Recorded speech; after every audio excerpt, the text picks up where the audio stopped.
lebih dari 2 juta lulusan berhasil menyelesaikan studi di universitas terbuka.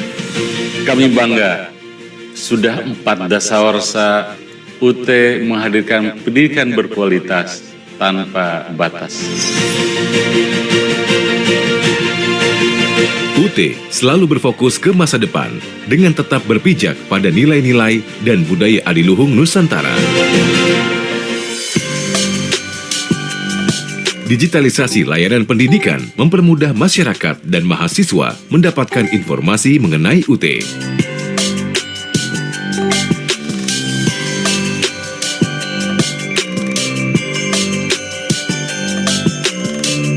Selain tercetak, bahan ajar juga diberikan dalam bentuk digital guna memudahkan mobilitas mahasiswa. Dengan demikian, belajar bisa dilakukan di mana saja, kapan saja, dan bersama siapa saja.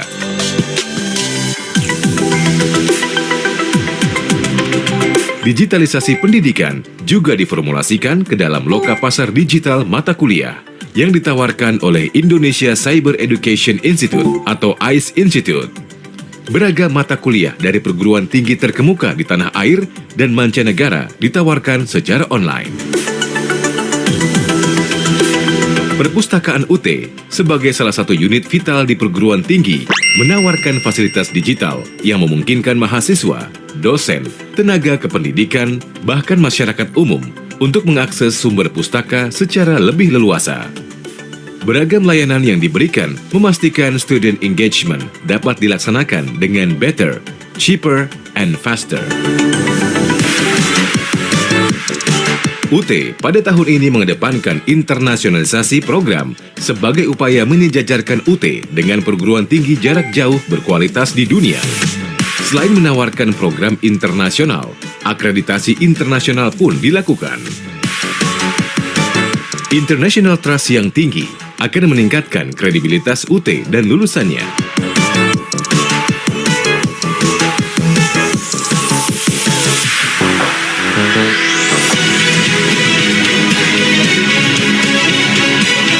Public trust terhadap UT ditandai dengan terus meningkatnya jumlah mahasiswa UT dari tahun ke tahun.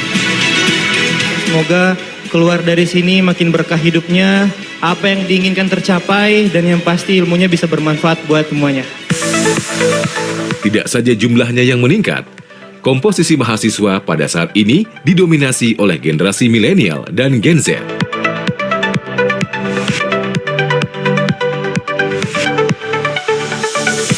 Untuk menjaga kualitas akademik, UT melibatkan BAN PT, Lembaga Akreditasi Mandiri, dan International Accreditation Bodies.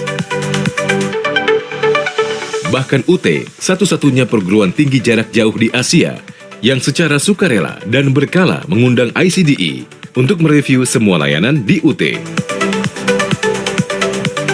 Kita ingin memastikan bahwa layanan yang diberikan telah memenuhi kaidah-kaidah dan standar kualitas yang diberikan oleh perguruan tinggi jarak jauh terkemuka di dunia. Pada tahun ini, jumlah program studi yang ditawarkan berjumlah 47 yang dikelola 4 fakultas dan sekolah pasca sarjana.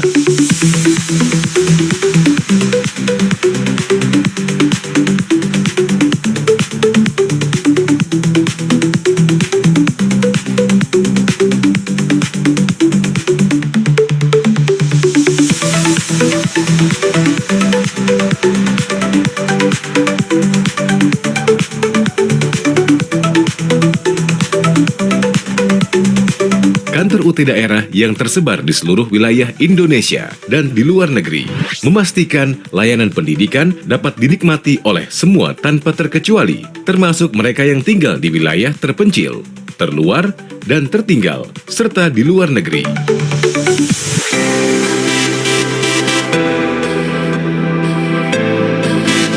Mungkin harus menunggu puluhan tahun atau ratusan tahun untuk membangun kampus di tempat ini. Puji Tuhan, dengan adanya UT, saya bisa kuliah meskipun saya tinggal di tempat yang amat terpencil seperti ini. Tanah airku tidak kulupakan, kan terkenal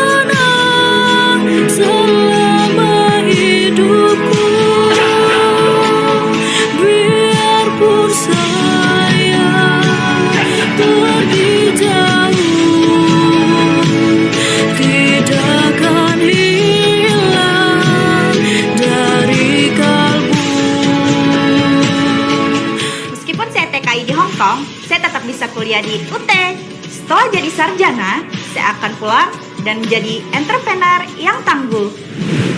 Meskipun kaki ini jauh melangkah hingga kutub utara, saya tetap memilih belajar di kampus tercinta Universitas Terbuka. UT Menyalawi. Dengan semangat 4 dasawarsa, UT hadirkan pendidikan berkualitas tanpa batas.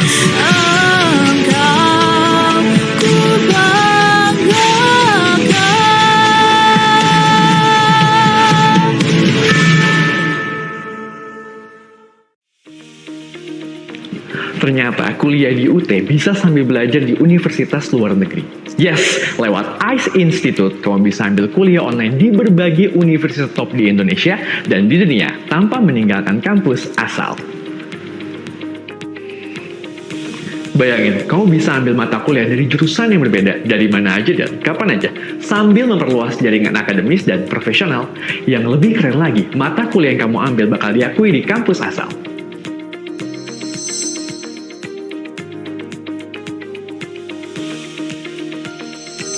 Awalnya, aku sempat ragu untuk ikutan program ICE Institute ini.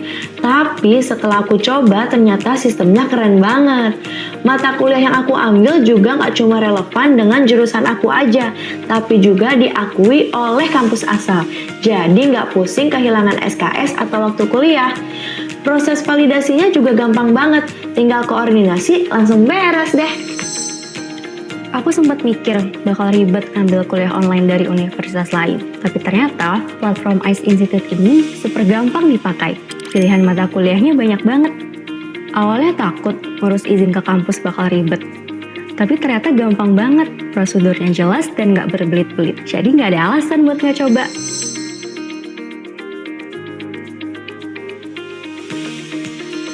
Dulu mikirnya, kuliah online di universitas lain pasti ribet banget deh.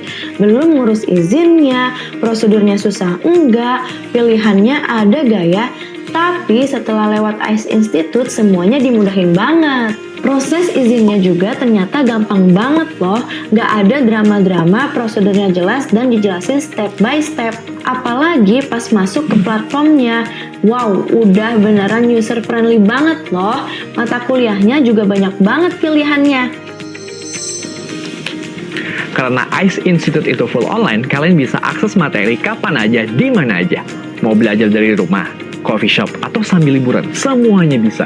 Fleksibel banget kan? Selain itu, ICE Institute juga memiliki fitur-fitur yang menarik yang ngebuat belajar jadi semakin semangat. Mulai dari pembelajaran video yang gak ngebosenin, forum diskusi yang super helpful, sampai ada ujian online-nya loh. Semuanya bisa kamu akses melalui laptop dan handphone. Setelah lulus kuliah, kamu pasti ingin mendapatkan pekerjaan yang sesuai minat dan skill kan? Di ICE Institute, kamu bisa kembangkan minat dengan mengambil mata kuliah di luar fakultas utama, sehingga kamu lebih siap memasuki dunia pekerjaan yang semakin kompetitif.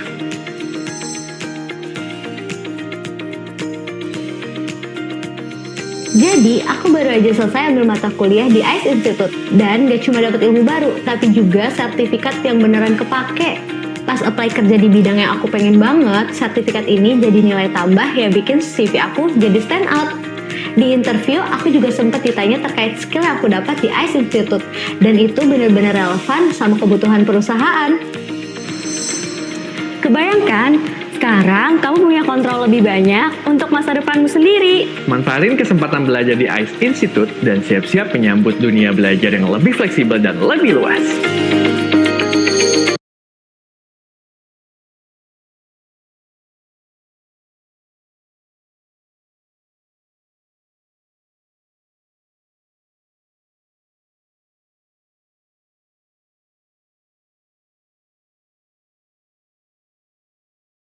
First of all, allow me to extend our warmest greetings to the honorable speakers for the first day of this forum. First and foremost, Professor Insinyur Togar M. Simatupang, M.Tech, Ph.D, IPU, as the Secretary General of the Ministry of the Higher Education, Science and Technology of the Republic of Indonesia. Secondly, Dr. Reynaldo Vea, Ph.D, as the Chairman and CEO of iPeople Incorporated Philippines. Magandang umaga po. Thirdly, Dr. Barry Juliandri, as the Acting Director of Learning and Student Affairs, Directorate General of Higher Education, Ministry of Higher Education, Science and Technology of the Republic of Indonesia. Fourth, Dr. Hatma Suryatmojo, S.Hud, M.Sc, as the Director of Academic Studies and Innovation from Universitas Gajah Mada. Fifth, Dr. Rijanto Purbojo, S.Psi, M.Sc, as the Director in the Center for Teaching and Learning from Universitas Pelita Harapan. Last but not least, Mr. Wihendro S.Com, M.M., as the Educational Technology Manager from Universitas Bina, Nusantara. Also, we would like to welcome our honorable guest today, the Honorable Head of ICE Institute, Dr. Anda Rahayu Dwi Rianti, M.A., the Honorable Founder of ICE Institute, Professor Paulina Panen, MLS, all deans, head units, guests, and participants of the Indonesian Cyber Education Institute, an ecosystem for microcredentials development in Indonesia Higher Education 2025. Indonesian Cyber Education Institute, commonly known as ICE Institute, is a quality online learning marketplace. The ICE Institute platform offers a wide range of materials from leading national and international universities. These materials are accessible to students and lecturers, serving to enhance the quality of higher education in Indonesia. The platform also provides micro-credential programs that are beneficial for reskilling and upskilling the workforce in the business and industrial sectors.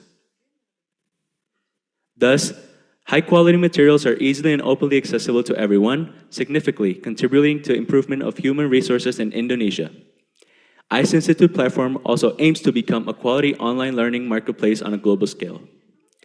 Next, we have our opening remarks. Let us hear the opening remarks from the Secretary General of the Ministry of Higher Education, Science, and Technology of the Republic of Indonesia. Please welcome the Honorable Professor Insinyur Togar M. Simatupang, M.Tech, Ph.D, IPU. The floor and time is yours, sir.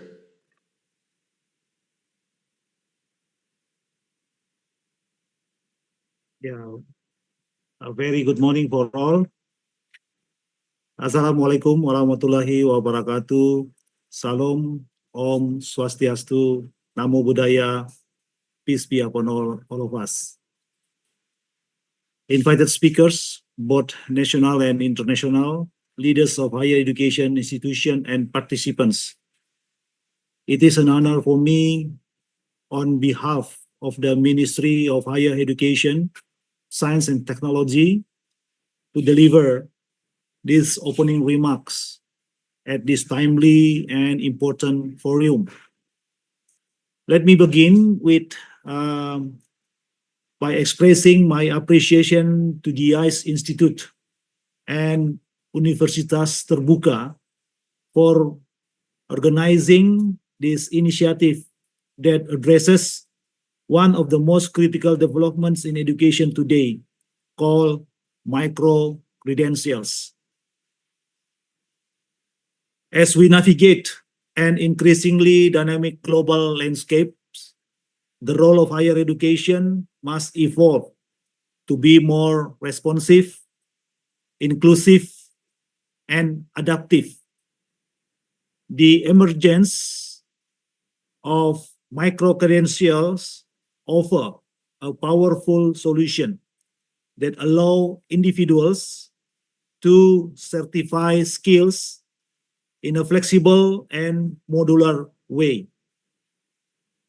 often in real time, aligned with industry demands and lifelong learning goals.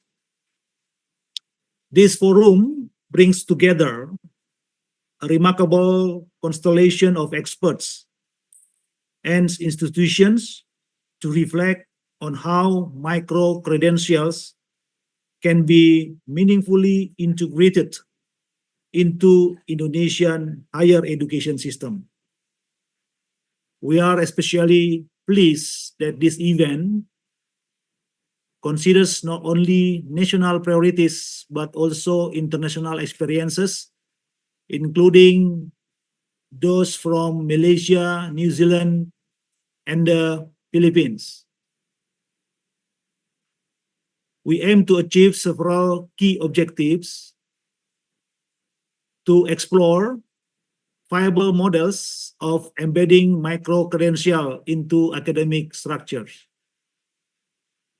to align micro-credentials with the Indonesian qualification framework and national competency standards with global standards, 3, to examine the role of accreditation in recognizing alternative credential.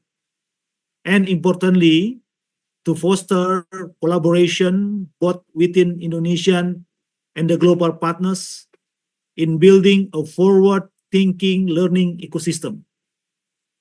So this is one of the example how micro-credentials can be designed from the demand, from the upstream to the downstream, and how the micro-credential will contribute to the work and lifelong learning. By the end of this forum, we hope to generate a strategic roadmap, comprehensive recommendation, and practical insights that will strengthen Indonesia's readiness for the future of learning and learning. The ministry stands ready to support this agenda, not just through policy, but through ongoing collaboration and innovation with institutions and partners. Together, we can ensure that our education system is not only excellent in standards, but also relevant, equitable, transformative, and impactful. With that, I am pleased to officially open the ICE Institute Online Forum 2025. I wish you all fruitful discussion and meaningful outcomes. Thank you. Wassalamualaikum warahmatullahi wabarakatuh. Salam, Om Swastiastu, Namo Buddhaya, peace be upon us all. Thank you so much, Professor Togar, for the warm welcoming remarks for today's opening forum. And I couldn't agree more with you. To piggyback, you mentioned about integrating micro-credentials into Indonesian higher education offers both promising opportunities and complex challenges. And we hope by the end of this forum, which is tomorrow, because it's a two-day forum, we can rationale and strategize our micro-credentials based on current globals and national trends. And we would also like to remind our participants that this is a two-day forum, and for each day you will get a different e-certificate. And if anyone has any questions later on during this forum, you can raise your hand through the Zoom platform, or you can send your messages in the chat box, and we will get to you as soon as possible. Thank you once again, Prof. Togar, for the warm welcome remarks, and we will proceed to opening and also with the first discussion of today's material. Today, our first and opening material will be about how can micro-credentials be integrated in Indonesia higher education. Our first speaker today holds a doctorate degree in instructional technology from University of Twente from the Netherlands. He's been working in the area for around more than 20 years. He's currently a faculty member of the Department of Psychology and Master of Science at Universitas Pelita Harapan, Jakarta, Indonesia.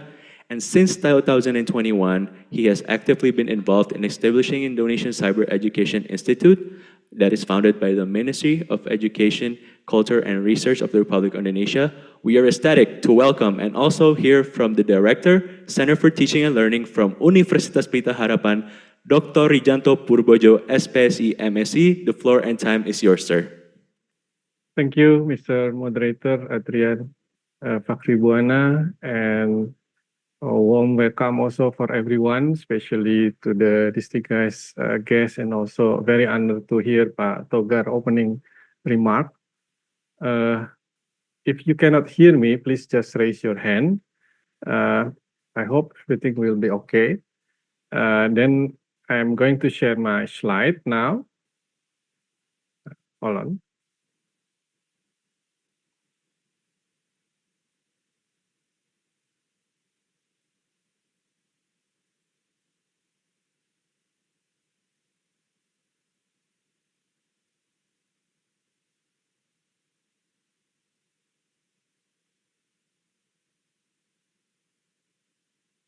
Yes, can you see my slide?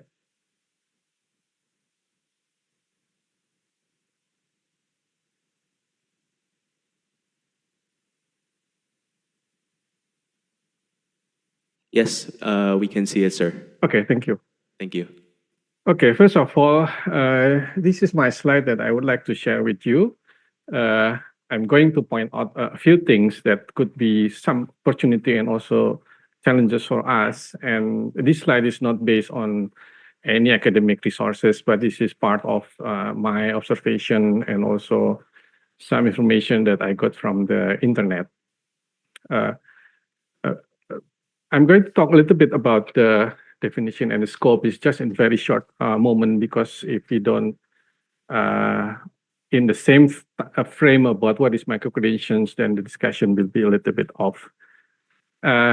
If you remember, and also if you look around with the definition of microcredential, there are some very powerful definitions already that has been developed by different countries. And in our sites, I think in Indonesia, we hear officially about the microcredential is in the Permen 53 a few years back. But after that, or I think once I also remember, once Dikti has launched a special grant about the microcredential a few years or so back, but the rest in detail, we haven't heard anything in detail about that. If we look to this slide, there are some definitions already has been developed, but there are at least 9 points that we have to learn from these definitions. One, microcredential is about smaller learning units, basically. This is not the same as a one traditional course.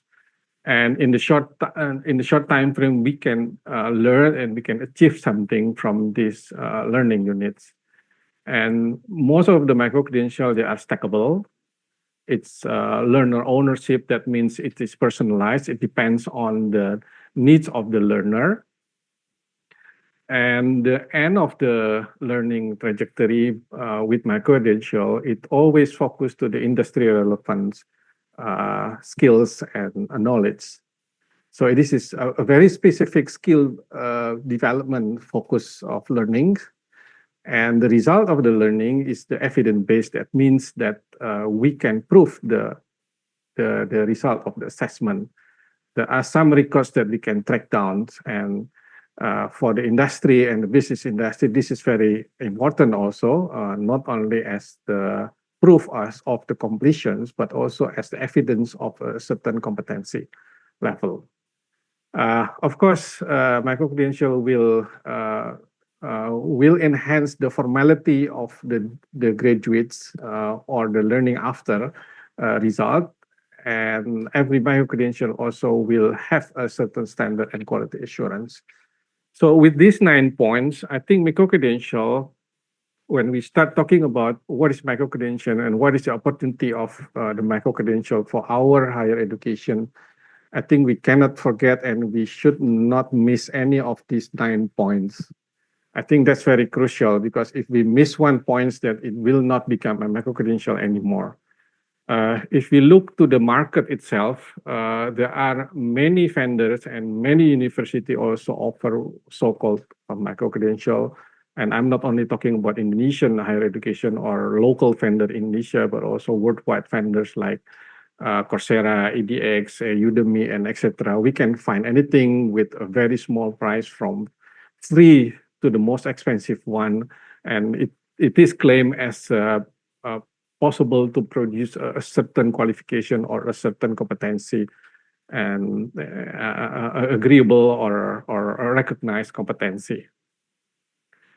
A little bit glance about Indonesia. If we look in the database of higher education, we have more than 2,600 private higher education in Indonesia. And at least we also have a public university or public higher education in the number of 127. This is huge higher education institution in Indonesia. But according to the Indonesian Statistical Bureau, in the 2024, the gross enrollment rate is only about 32%. It means that not many young people in Indonesia can enroll to the higher educations. Within this, close to 2,800 higher institution in Indonesia, we have 8.5 million students. And according to this statistical report also that the rate of or the number of NETT, the not in employment education and training, we have about 3.6 million high schools and 2.3 vocational high school graduates.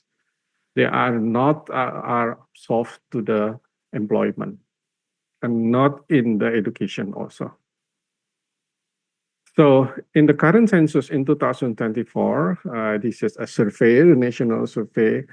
We have about 29 million people with the age of 20 to 29 years that has only 75 chance of securing employment. Most of them, they cannot really secure employment. They work in the non-formal sectors. So as we operate in Indonesia, the higher education, no matter it's private or public, we face a very huge market and a very high demand actually. Every year, this number will increase. Some numbers will go down. We hope the negative number will go down, but the other positive rate, like the gross enrollment, is also will be increased. That's what we hope, everything. And if we remember the mission statement of our higher education law number 12 in the year of 2012, it's actually, the mission statement is very complete. That the purpose of higher education is to develop human being as a complete. So we don't only develop or we don't graduate someone just mastering science and technology, producing science and technology through research, and also focusing and advancing public welfare in developing the intellectual life of the nations, but also we want to develop the human being as a belief in God and have noble character, healthy, and so forth and so forth. So I think the mandates within this higher education law is very complete, and we have a lot of opportunity also to increase our nation quality by focusing to the young generations. Because they are not only just entering the higher education to earn the degree, but we see that as a national need, there are a lot of things that we can do. In operating the higher education institutions, I think everyone in this forum has agrees that we normally work in these three areas. We combine learning, we combine research and community service into day-to-day activity. And we want our faculty member, our students to involve in these three areas.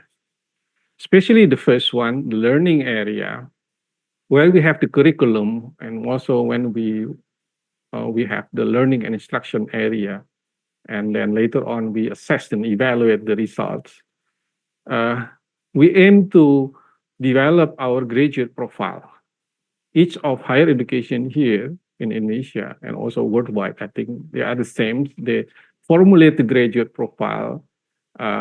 We want them to believe in God. We want to make them having a very good character to serve the nation, and also to build their personal quality, very good attitude, having soft skills and hard skills. And we want them to be competent, mastering science and technology. And this usually is formulated in the curriculums that our students will be graduate and earn some academic advancement. They also want to develop their personal quality, and with a certain purpose, they want to also to upskill, or sometimes they go back to the higher education to do the reskilling process. So with this introduction, I think as Pak Togar also mentioned, we have some opportunity, but also at the same time we have the challenges. But what we believe that what we have been working in the last 2 or 3 years, that we feel everything that the end of a content-based curriculum. We don't work in this era anymore, that our curriculum should be based on a certain framework, and every higher education in Indonesia is mandated to change their curriculum framework to be more operational. And the university degree is no longer enough to increase the graduate employability. That's the reality that we see from the statistic. If we do the interview with the industry and business, they also will sound the same things, that it's very hard to find very competent employment at this moment. When the economy is also going down, then the competition will become very hard. So I think from the curriculum framework, the curriculum is need to be recognized by the professional associations and also recognize the business and industry. The framework itself, we know the competence-based model. Those who work in the health and science area and develop the curriculum in that area is required to develop a kind of competence-based curriculum, because the competency standard for a certain occupation is very highly achieved, and it is mandatory that the curriculum should be based on a certain competency and with a certain standard. In general, the outcome-based model is also will cover the competence-based model. So when we develop the outcome-based model, outcome-based education, it should refer to a certain qualification as added value. So we want to integrate the core science and technology knowledge with the vocational element. Basically, it is reflected in the curriculum, how the practical skill and knowledge within the industry standard should be achieved. It should be clearly stated in the curriculum. The soft skill area, the managerial skill, we want to develop the personal character and the appropriate work attitude. And we want to supply the workplace relevant skills and knowledge within this curriculum. So basically, when we do the curriculum design, when we want to revise the curriculum, we have to look back what is the need of our graduate, and what is the standard, and what is needed in the business industry sector. Even in the entrepreneurial sector, nowadays, this issue has been very famous and very much discussed in the higher education. So the process of defining the curriculum also in the evaluation of the curriculum is becoming very crucial in our day-to-day job in higher education. And we can see also within this curriculum requirements, we cannot deliver our instructions only based on the classroom setting. We need to deliver the hands-on experience. Our students need practical skill with specific job learning. They need to do internship. It is not only mandated, it's not only required, but it's also the need of the curriculum, because if they stay in the classroom, they cannot learn anything. Workshop practices, project-based, modular approach, technology in technology enhanced learning is a priority, is a must. We cannot remove the technology part from the classroom learning, so it's become more modern learning and instruction. If we look to the assessment and evaluations, we need now what so-called verifiable and evidence-based learning outcomes. This will be needed in the credentialing and recording and proving the result of the learning. So we go to the digital assessment model. We deliver the simulations within a certain learning area. And least but not least, the last but not least is the professional competency certification.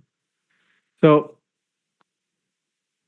some opportunity also when we see the quality and also the capacity of our faculty member to fulfill these needs is also not considered enough, I think, without saying that they are not capable, but to be honest, we need collaboration. We cannot just develop our learning material based on the curriculum, because the standard of the curriculum is not only about science and technology, but it requires industry or a business standard. So there are some approaches to address this. One is to collaborate, but of course we have to develop our faculty member. We need them to work together to define the vocational element in the curriculum, to involve the practical knowledge and development in the learning process. And also later on, we have to ask the faculty member and the people from the business industry partner to verify the learning outcomes. So it is required to have the collaborations in terms of microcredential because the need is in there. And then if we look to the quality assurance perspective, this is also very important that the study programs is no longer only depends on the external review from the accreditations, but also internally we have to always improve the quality. So the involvement, the quality assurance certifications, like the online learning consortium or the quality matters certification. In Australia, we have S.Psi, quality assurance framework. It is become necessary that we have to look also. So in terms of development, the learning materials from the design until the delivery and also the assessment and evaluation of the learning materials to improve the quality of learning material, it is part of the internal quality assurance. So every study program in each higher educations now have to take care about how to improve themselves.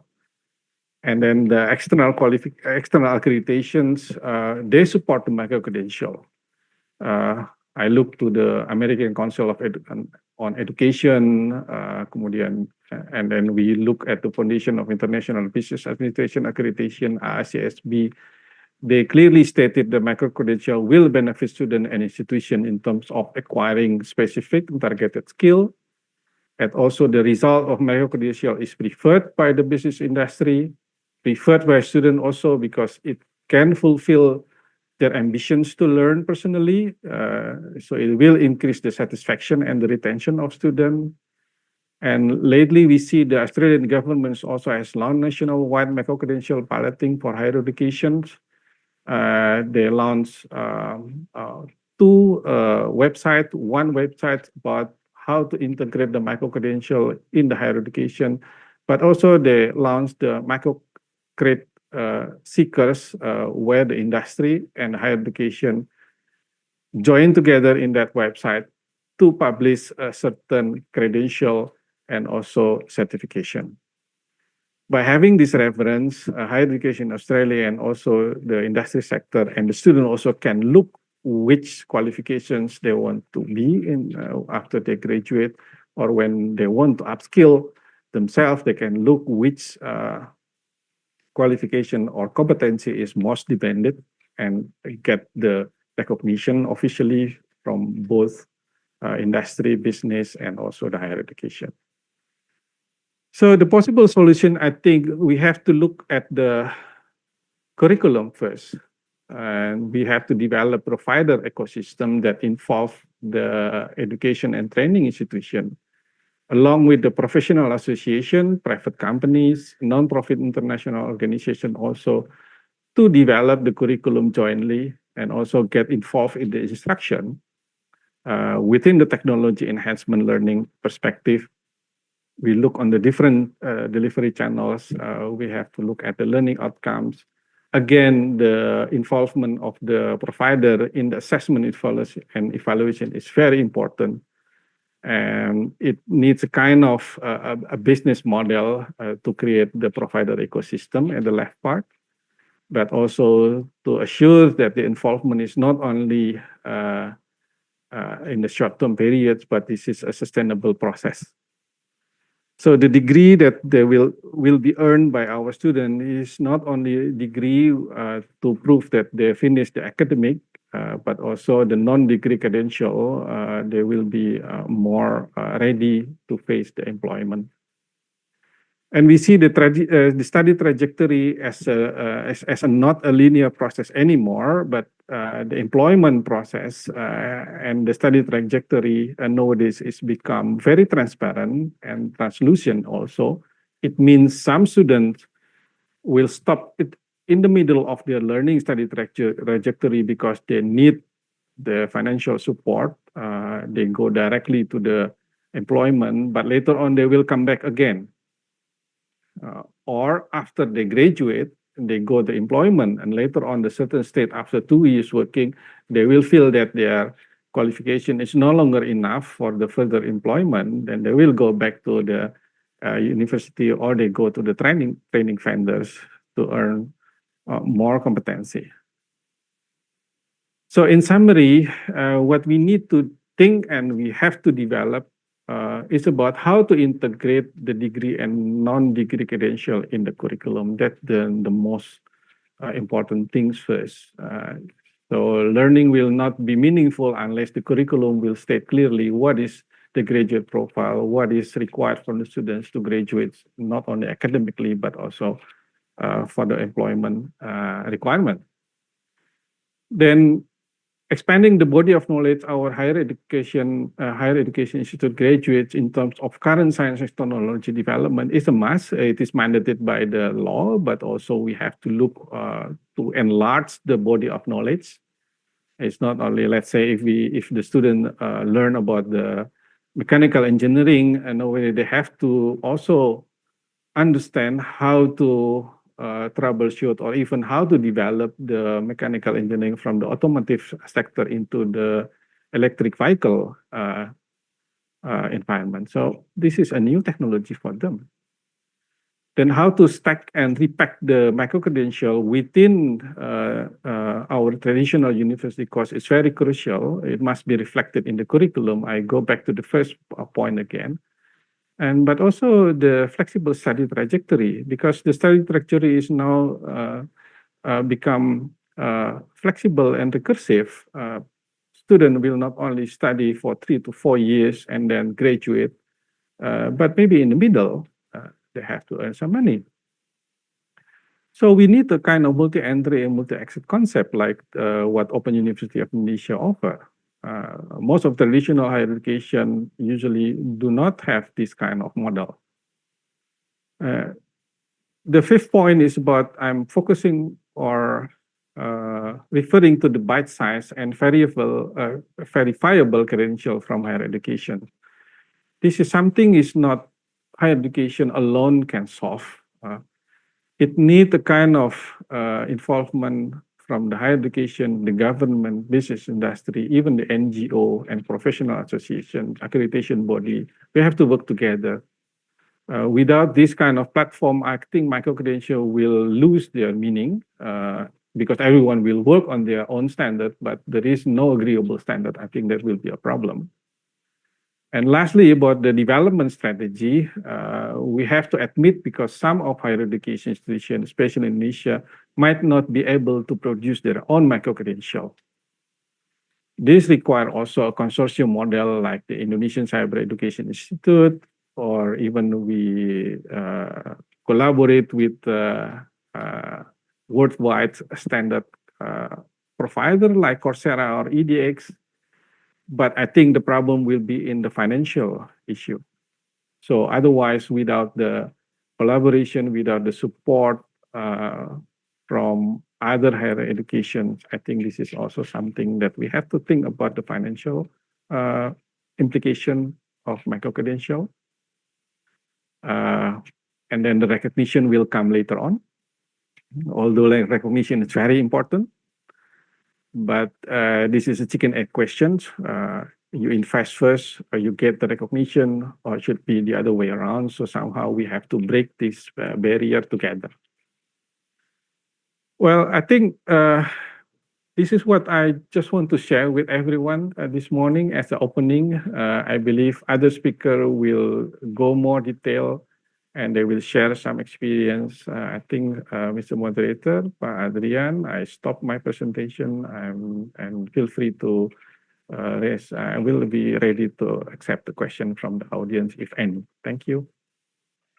Thank you so much, Dr. Rijanto, for the remarkable insights. And if I could help summarize, I think one of the key points that you hit was flexibility is something that microcredentials are able to offer. And as we know, with the target in the market right now, we are leaning towards more younger people. And we know that younger people like things that are instant, but also impactful. So I think that could be used to our advantage. And so with that being said, our target could also be high school graduate, university students, or also people seeking for work. And one of the more things that I think I've learned from your presentation today was in terms of microcredential development strategies and how we can also involve third parties, because as you've alluded to earlier, not all countries can provide or make their own microcredentials. So I think that's a big part and a big change that we have to adapt, but also hopefully in the future we can come up with some innovations. And Dr. Rijanto, if you don't mind, we would like to call out for questions. I think it's 3 questions for you, okay, sir? Around 3? Okay, thank you so much, sir. Maximum 3. And first and foremost, we would like to shout out, correct me if I'm wrong, Mr. or Mrs. Rahma, you have a question for Dr. Rijanto in the chat box. Mr. or Mrs. Rahma asks you, sir, what platform or institutions are currently offering quality microcredentials in Indonesia that are friendly for working professionals? Thanks and best regards from Rahma. Well, I think this is very difficult question. I think that's the problem because we don't have how do you call it, the standard for microcredential yet in Indonesia. I think I see some of the vendors now offering that. Let's say if you open the Udemy, or even if you go to ICE Institute, I think we offer also the microcredential. But I think the question will not only about the quality itself, because the quality itself is debatable. Everyone has their own quality standard. From this question, I go a little bit further about the recognition. I think the most important thing is about the recognition, whether the end of the learning, the result of learning is recognized by the higher institution if you want to continue to the second degree or the tertiary degree, or if you want to go into more professional qualifications.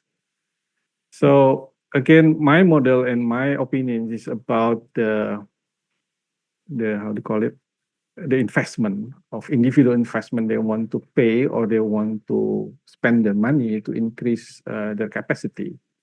I think before you take that microcredential, you have to look to the recognitions. It's not only about the money, but very important to anticipate the certificate. Okay, I hope I answered the question. Thank you so much, Dr. Rijanto. To Mr. or Ms. Rahma, you have been given access if you want to give a feedback or if your question was answered clearly. Okay, so Dr. Rijanto, I think we could summarize that you've answered the question perfectly, and Mr. or Mrs. Rahma understand. And now we move on to the second question from Mrs. Rukti. Pak Rijanto, I'm a bit lost with your explanation in summary about the flexible study trajectory. Would you mind to elaborate once again about the flexible study trajectory? Thank you. Okay. I think flexible study trajectory is very, how to call it, a very interesting topic to discuss among our traditional university in Indonesia.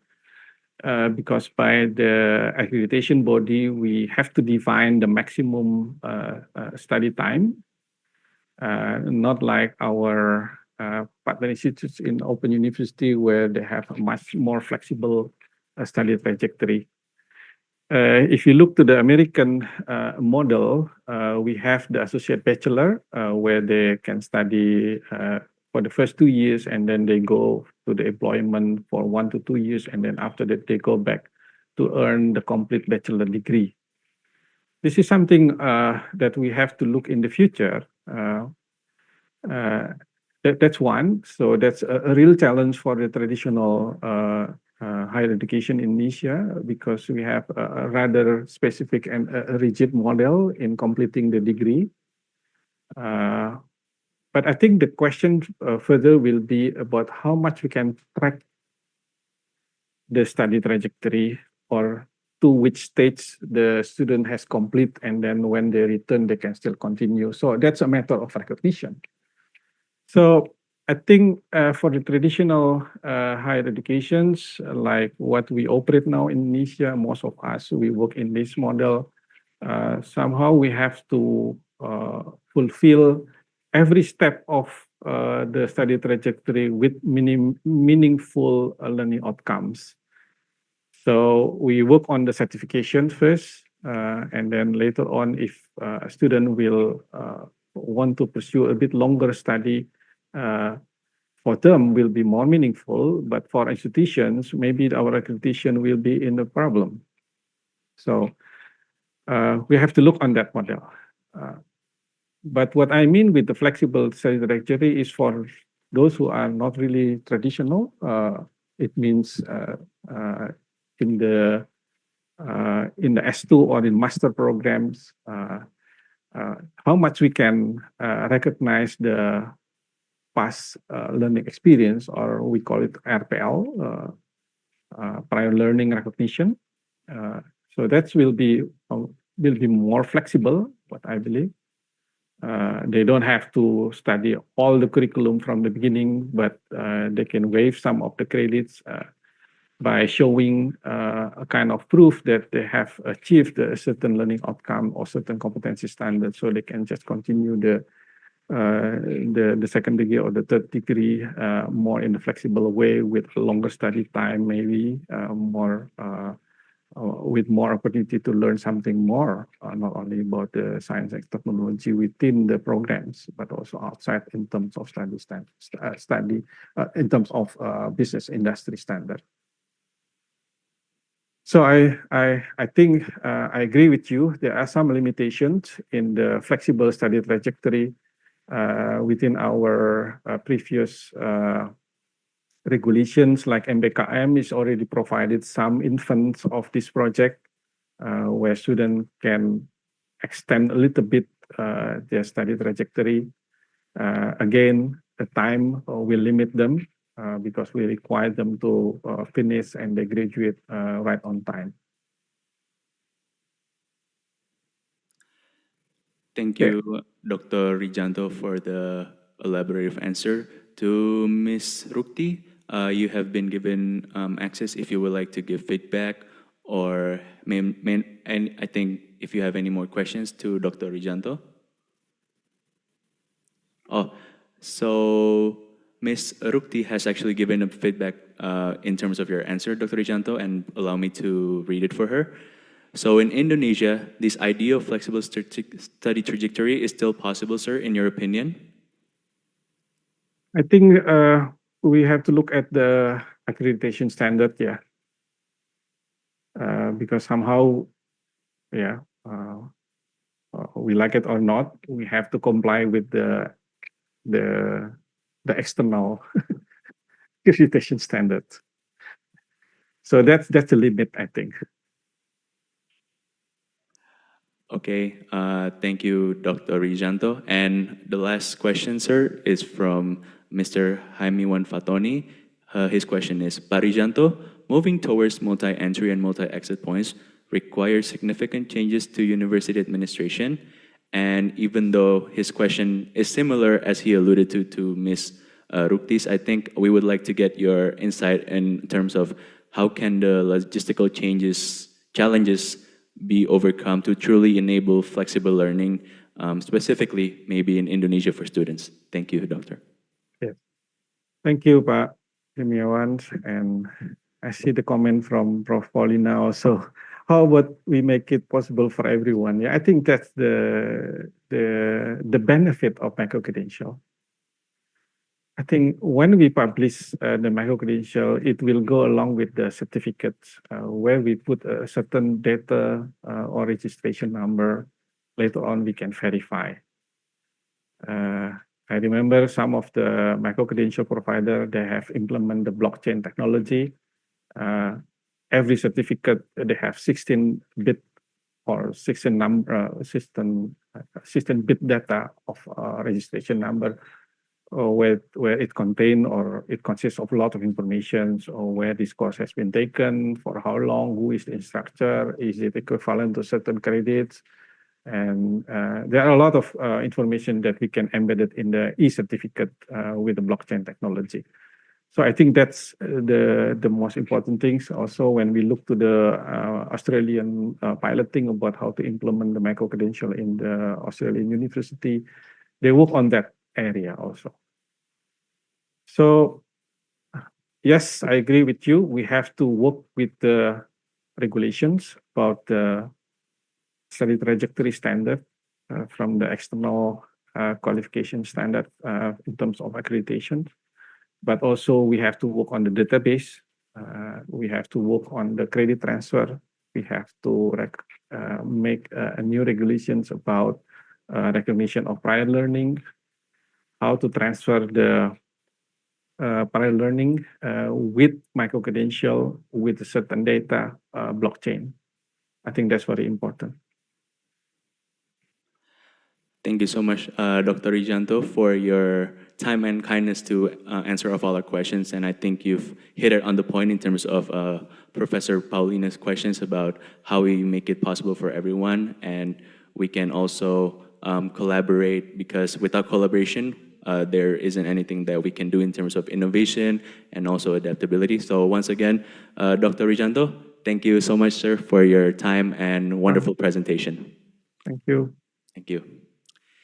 Okay, ladies and gentlemen, we are still at the same topic, but before we get to our second speaker, we would like to say hello to two special guests today.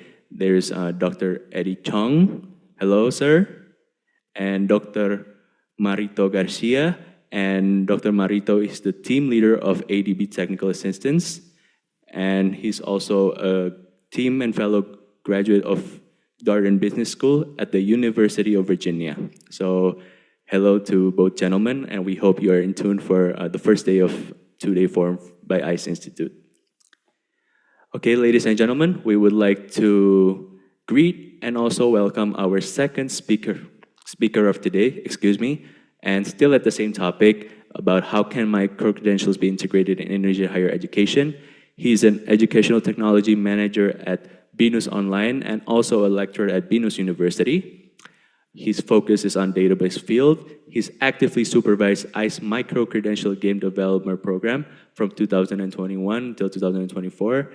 And he's also the daily head supervisor of the game working space at Solo Technopark Development in 2022. We are ecstatic to welcome and also learn from Educational Technology Manager from Universitas Bina Nusantara, Mr. Wihendro Eskom MM. The floor and time is yours, sir. Thank you, Mr. Adri, and good morning, everyone. I hope you can hear my voice. Since I lost my voice just 2 days ago, I hope if you cannot hear me, you can raise your hands, okay? So today I will try to share my idea and my research of this session about how can microcredential be integrated in Indonesia educations. And I hope from my sharing today, it can be trigger a full discussion with all of you about how we can try to fulfill this. Yeah, as Bu Pauline said, how can we make it possible for everyone to recognize this microcredential into our higher education curricula? So I I would try to short a brief of microcredentials itself first, and let's try to know about what our microcredentials are. And after that, we go to see the case study in Indonesia that myself and I do in program Microcredential Game Developer. And after that, we go to see the hierarchies and curriculum structure in Indonesia. And after that, the mind is how can we this microcredential be integrated, and after that, the last one we can see what the challenges might face for this integration. So from my research, I see that before 2013 come up MOOCs, yeah. And then after that, around 2008, 2009, the credential and digital badges, it's come, the term is come out. And then the first term from microcredential is come at 2013, yeah, as written by Browns in his paper. Even though this term is not mentioned in which place use, but from Google Trends, it says that the first term of microcredential come out in 2013. So we go further, 2019, from Fonte paper say that microcredentials, RMIT University try to embed this microcredential into their courses in Australia. Yeah. And we go further than 2021, KMMI, yeah, Credential Micro Mahasiswa Indonesia launched in Indonesia at the same time. PMGD under M.Sc based launch also in Indonesia. And then we go further again at 2014, 2024 as a Brown paper launch. Awareness and microcredential frameworks arises in several countries, such as US. There's Europeans. There will be Europeans microcredential frameworks. They already established there. UK also have Australia, yeah. Malaysia also have ones. Japan, Philippines also, South Africa, and so on and so on. Yeah. And how about Indonesia? Yeah. We still, I think from my research about the microcredential in Indonesia, we still in the discussions to find out how this microcredential be implemented or standardized in Indonesia. So even though the definition of microcredential is not worldwide standardized or understanding, I checked it from the Oliver's paper 2021 that's most widely used by others to define the microcredentials. So he defined as a certified achievement of learning outcomes, a competency or skills assessed as part of a short learning experience designed to enable employment or a lifelong learning. It may stand alone or lead to or interact with other credential or formal qualifications, but it's usually less than a formal qualification. So it will have to be less than the formal qualifications. And ideally is owned by the learner, portable and shareable. It may be required to meet stipulations imposed by relevant regional, sectoral, or professional bodies. It means that this microcredential, it has to be recognized either by higher education or by employee they need to be used for their work or learning. So I try to summarize from 29 paper from my research to try to understanding the matching terms that they write about the microcredentials. So we can see that microcredential is modular, small courses, yeah, and they are competency based. And after they pass the learning of this module, they will be rewarded a portable digital certification. Portable certifications can be used any technology to use. I use blockchains. Yeah, a lot of out there use a blockchain to store their digital certifications. So you can use that kind of technology. And this portable digital recognition, if we stack them, it can be form a new skill or larger qualifications for the learner. And this portable digital certification can brought to as a credit recognition or prior learning to formal qualifications as bachelor, master, or postgraduates. This is my understanding by summarize 29 paper in my research. So from there, in the Microcredential small team on ICE, we have some understanding this, to identify this Microcredential. Yeah, we divide into two types. First, we call it Microcredential units. The Microcredential units, the time of the learning will be 90 to 180 hours, or we can refer to 2 or 4 credits in Indonesia systems. And for the Microcredential program itself, it will be 2 or 5 Microcredential units. The outside call it short learning program, but we prefer to mention it as a Microcredential programs or MCS. So after we understanding this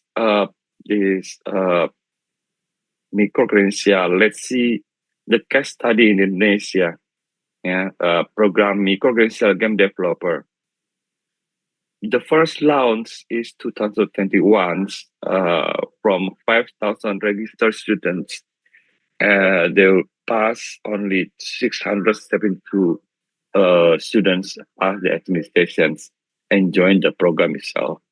The variety of the program study of the student that join this program is wide, very varies. Yeah, not all of them from the computer science, not all of them from the information system, not all of them from the design, communication, visual. Yeah, some of them come from psychology. Some of them come from the agriculture program study also. So very wide variety of program study of students join this program. And the second batch join in next year from the 500 register, only 141 pass the administration. And the batch of the 5 from 1021 pass administration 112. And the last batch last year registered 633, and the administration pass is 143. Okay, so let's see the curriculum of the game development program itself. The program itself consists of 5 streams, we call it streams, of the programs, and one capstone to unify all these 5 streams. Yeah. The first stream is game project management. This stream is proposed to create the student be able to analyze the market of the games, and we teach them how to understand the type of the game and how they manage the project of the game and how they brand their game to be marketed to the marketplace. And then the game designer itself, it's a stream to create the student to be able to design the game, the flow of the game, yeah, how the game will be played, what the rule of the win, what the rule of the loss itself, and how the story of the game will be created. And the next is game programmer. Game programmer is intended to create the students to be able to develop the game using the Unity game engine. We teach them several kind of skill to create the games, such as how they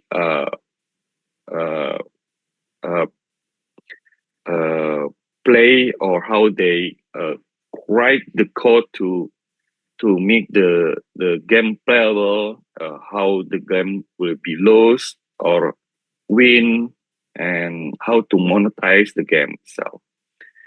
And the next thing is the game artist. The game artist intended to create the student to be able to create the asset of the game. The asset consists of the image of 2D and 3D, and also audio, the user interface of the game itself. And the last stream will be educational game developer. This stream will intended to create the student be able to create a game using a Remark game engine. Yeah, Remark game engine usually used to create a game for educational. Yeah. And after that, the capstone project is created to elaborate these 5 streams into one group of students to create several type of game, yeah, such as simulation games, for entertainment games, for educational games, or simulation games. And if we see from our definition of the microcredential, the microcredential units can be defined as one, these modules, examples, analysis pasar, or entertainment games, or serious game, and so on and so on. Okay, and if they pass each of these courses, these microcredential units, then they will be entitled or have the certificate of game project management.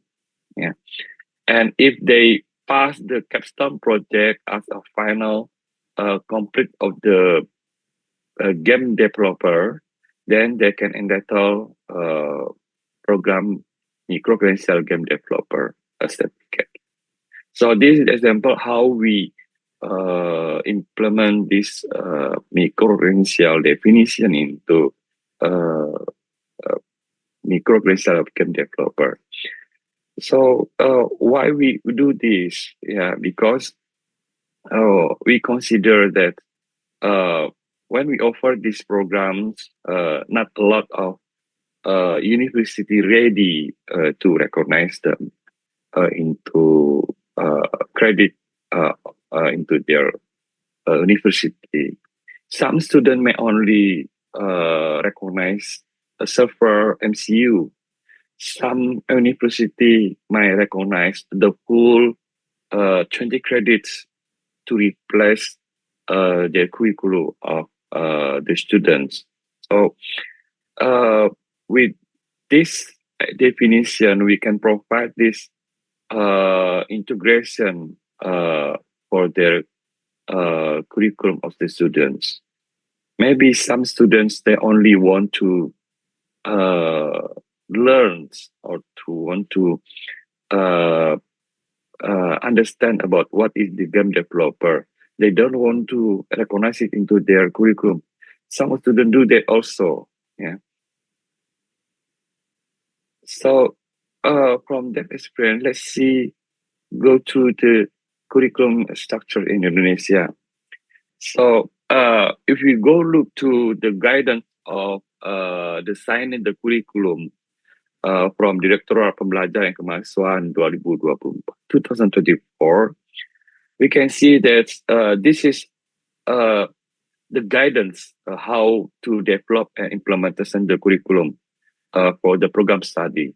Yeah, I highlight the CPL here. CPL is the capaian pembelajaran lulusan or graduates competency graduate learning outcome. Yeah, and from the guidance it states that this CPL must tailor with the KKNI. Yeah, Indonesian qualification framework, and how it will be mapped or to the courses. This also the guidelines, the example of the metrics, how the CPL map into the course in the program study curricula. Yeah. So and then we go to the how the example of the curriculum structures of the course itself is built in higher educations. We can see there will be what you call the core of the courses itself, the elective courses, and some of the core or university courses that the student have to take in their university. So if I summarize the structure of the curriculums, there will be around 10 or 20 courses. There will be uniquely for university courses. Some university do that. Usually it's for the character, yeah, for the building the students, like istilah agama, bahasa, kewarganegaraan, Pancasila, something like that. And then there will be 60 to 80 credits that be for the core of the program study courses. Yeah, this will be the course that identify the program study itself. Yeah, usually they have to take it in university. And then there will be 40 to 60 credits for elective courses that the students can choose to take for their development. And the last one is the thesis or projects. Yeah, 6 to 8 credits. So from these structures, we try to see how we map it into Microcredential. Yeah. The possibility of integration. This is the idea. If I come up on how this structure of curriculum to integrate it with the Microcredential. Yeah, we can see at the thesis sites, Microcredential units can be used to enhance the students with the new skill or new knowledge to help them do their thesis. And if we can see, if we look at the guidelines of the Directorate Pembelajaran dan Kemahasiswaan, they said that up to 40 credits can be used to recognize that the student can take from outside of the university. Yeah. So this will be the opportunity of Microcredential to fully recognized by university. Yeah, the students can take these Microcredentials up to 40 credits and come to university and propose to be recognized. So at the corporate courses and university courses, my idea is using the Microcredential units as additional learning for the students to catch up with a new knowledge or new technology, maybe to enhance their study or their courses, and it can be used to recognize in SKPI, ya, surat keterangan pendamping ijazah, ya, will be the supplement of the graduate, ya. So this is the idea of how we do the integration itself. So what I see the challenges to do this integration is from the higher education itself. I saw that the policy readiness is still lacking, and awareness. I feel that the awareness of microcredentials is not widely understanding by the head of the program study across university in Indonesia. Some big university in Jakarta, I think like Binus, maybe UPH, UI, UGM, already aware of that one. But how about our friends, our university at the middle and the East Indonesia? Do they already aware of this microcredentials? Still big question from us. And the guidelines of readiness itself also lacking in higher education. This is what I saw. From the learner itself, there will be a cost constraint for the students to take the microcredentials. And again, the awareness of this microcredential, the benefits, and what they will be achieved by taking the microcredential is not widely understood by the students. And the last one for the learner, I see the time constraints. If the microcredential itself, like what we did with the PMGD, that funding using the M.Sc platforms, the times that student will be take will be some of university have different enrollment times. There will be some aligned with the M.Sc timeline, but maybe there's some students, some universities not aligned with the M.Sc timeline. So there will be challenges if the student want to take it, but it's not aligned with their timeline to register their active in their university. From the microcredential provider itself, I saw that the standard of the creating the microcredential itself is still lacking. I saw that this microcredential, every microcredential provider have their own quality, their own understanding how to build this microcredential. So if we have the guidance of the microcredentials that can be recognized by university, then it will be helpful for microcredential provider. And the question will be, this standard may be recognized widely by university. And then the skill mapping is also a big challenge because the creating microcredential itself, we have to see this microcredential is intended to upskill or scaling the skill of the learner. So mapping the skills to the need of the employer, very important, yeah, to make sure that the microcredential created is really needed by the students and also by the employer to employ the employee, yeah. And lack of credibility, yeah.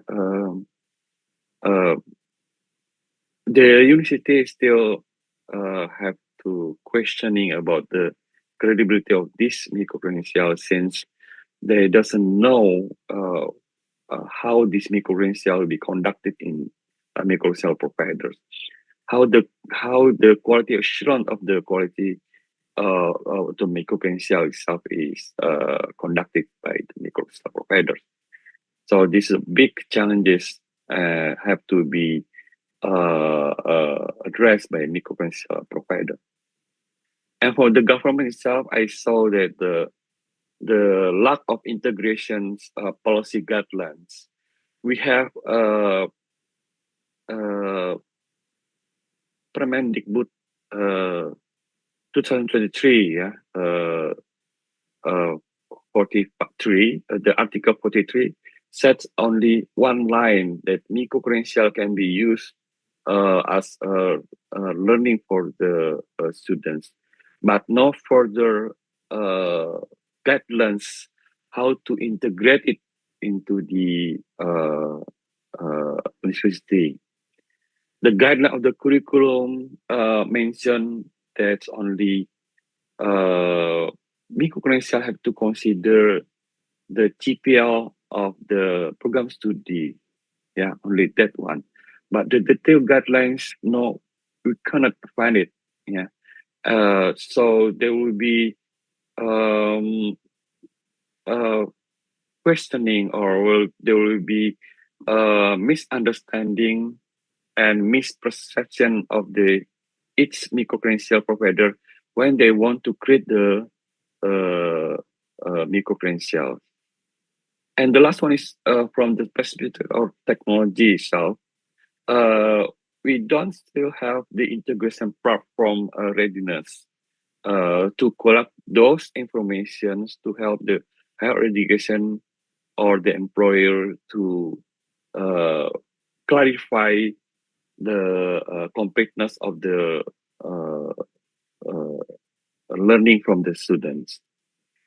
So I think that's the idea or the research that already done to share to you, and I hope this sharing may trigger a further discussion to make sure that we can make sure that microcredential can be integrated into Indonesia curriculum. Thank you, and I give you back to MC. Thank you so much, Mr. Wihendro, for the insightful, specifically in the PMGD, because as we know, the program Microcredential Game Developer is one of the more up and coming, as we've alluded to before, that our market is the younger generations now, so their attraction to it is very important in terms of how we strategize for our long-term business. And as you've alluded to before, once enrolled, they will not only get game project management, game designer, game programmer, game artist, and also educational game developer. And they will also know how to monetize their games, because it will come full circle. And with higher education, micro-credential provider, the government and technology and users all have to be aligned in order for this to work. And Mr. Wihendro, we have a couple of questions for you. And if you don't mind answering them, we will show them on the screen. And we hope to get some even more insights from you from these questions. So the questions should be popping on the screen about right now, sir. Yes. So we have a question, Mr. Wihendro, from Nia. The question is, how can microcredentials be integrated into elective courses or final projects in existing bachelor degree programs? As you've maybe touched on it already, but maybe you can explain more in depth for Ms. Nia. Thank you. Okay, thank you, Ms. Nia. So, elective program is usually intended for the program study to let the students to have they specialize in some competency, and usually the elective courses itself is prepared at the 5th or 6th semester. There will be preparation of the student to go to the industry. So I saw that we can fully replace these elective courses by recognizing Microcredential the student take to recognize the credits and change into the elective courses. That's my opinion. And the final project itself, I saw that the final project itself is proposed to the student to make the project and present the idea of their competencies, right? So I believe they will be close to the student after they graduate. They will be use it to apply to the industry. And micro-credential units, yeah, will be helpful for the students to imbue their competency and to strengthen their competency. Yeah. Like we know that the artificial intelligence now is rising, right? Since 2022. Before then, we don't know about the artificial intelligence itself, right? So if there's new technology come up, there's new knowledge come up, and the student also at the same time come with the final project. They want to apply that new technology. They can take it from the microcredential units and use it to strengthen their final project to create make it more powerful to finalize it. I think that's my opinion. So at the final project, we can replace it the credits using microcredential unit. But instead of replacing this credential, we recognize it as part of the we call it in Indonesia, we call it surat pendamping ijazah ya istilahnya Bu Aminya. Jadi instead of this replacing, I think for the final project we cannot change into credits, but we use it as the strengthen to complete the final project. But the elective courses, I think if we make the regulations, it will be replaced fully as a credit using the microcredential. As long as the GPL that defined by the student program is matched with the microcredential learning outcomes. So the big question is now is how matching it is that can be recognized. That will be still continue research for me to do that. I think it might help to answer Miss Annie, Pak Adrian. Okay, one more question for you, sir. The question should be coming up on your screen right now. So we have a question from Mr. Toha. Mr. Wihendro, referring your slide in terms of integration challenges, in other words, the issues in microcredentials may be in addition to being relevant to the market. Also, more important to the consumer's eyes is also quality and global recognition. Maybe that's the attraction. From the provider side, what kind of strategy is there to overcome this term, providing quality microcredentials that are relevant and high quality, but also have global recognition? Thank you, Mr. Wihendro. Okay, thank you, Mr. Toha. I think the challenges that I listed out is also the same challenges that come up from the other countries. So yeah, the first thing is creating the microcredential framework for Indonesia. European also already have the European microcredential frameworks. This European microcredential frameworks they will be helpful for the other provider to create microcredentials to be recognized by the higher educations. Why I say that? Because this framework itself is created from the consortium of the distance learnings educations in Europe. They make sit down together and make this framework and propose to the governments. Yeah, from that way, I think there will be strengthened the quality of microcredential and make sure that the higher education will believe that the microcredential they created or align with their qualifications. And this framework must be aligned to usually aligned to national quality framework. European coalition framework is aligned to their European qualifications, European national qualification framework. So by aligning the microcredential with the national quality framework will be increase the quality and the confidence of the higher education to be to recognize these microcredentials. I think that's my opinion, Atoha. Thank you, Mr. Wihendro, for the insightful answer. And with that is the last question for your session. Mr. Wihendro, thank you so much for your time and kindness for answering the questions for the participants. And we hope you have a great day and could join us until tomorrow of the second day.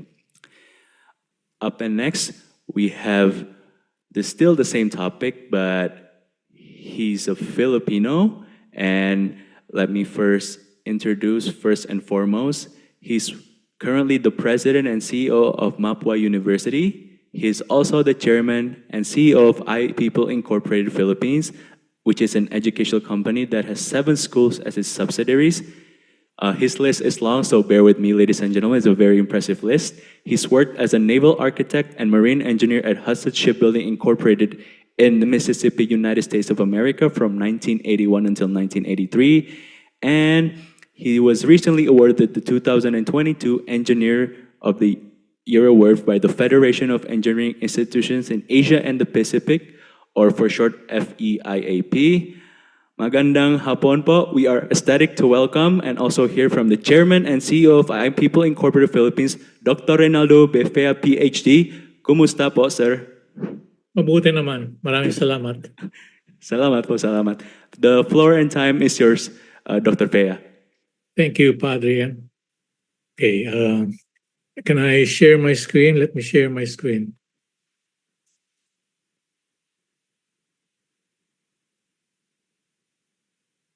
Okay, I hope you see it now. Yes po. Okay, so my topic is the integration of Coursera courses into Mapua University's curricula.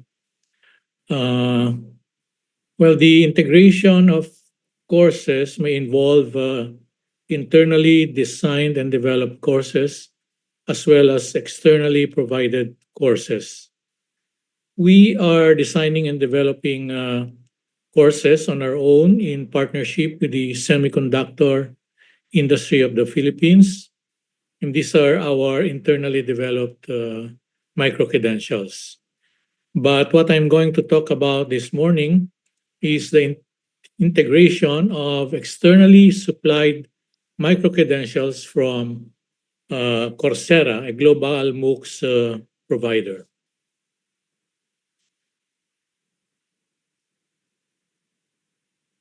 So, well, first of all, since the time we did this several years ago, many more other universities have started to integrate Coursera courses into their curricula. One of them, actually, number 3, is Lyceum of the Philippines University, which is our neighbor in Manila.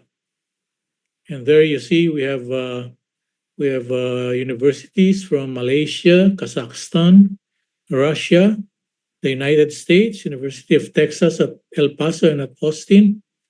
And then I think this one is from Peru, and so on and so forth. From one of the early adopters is the University of Jeddah, Saudi Arabia, as well as the Gandhi Institute of Technology and Management in India. We were together about several years ago in this activity. And here are some of the lessons learned. I tried to put something together from the sharing of the narratives of these universities. Number one is that universities integrate individual Coursera courses throughout a degree program for enhancement of content and for bridging curricular gaps, multi-course specializations, as well as set of specializations that comprise a Coursera Academy may be integrated into curricula as well, providing a ready-made industry-designed or aligned pathways for students. Second lesson is that the university faculty can design and develop their own courses to complement and weave into the Coursera courses. Most recently, Coursera has come out with a product called Course Builder, and that enables faculty of the university to do just this, to design courses to complement and weave into the Coursera courses. The third lesson is that a governance committee can be created to develop the microcredential pathways and to manage the system of transferring academic credits from the microcredential to the degree program.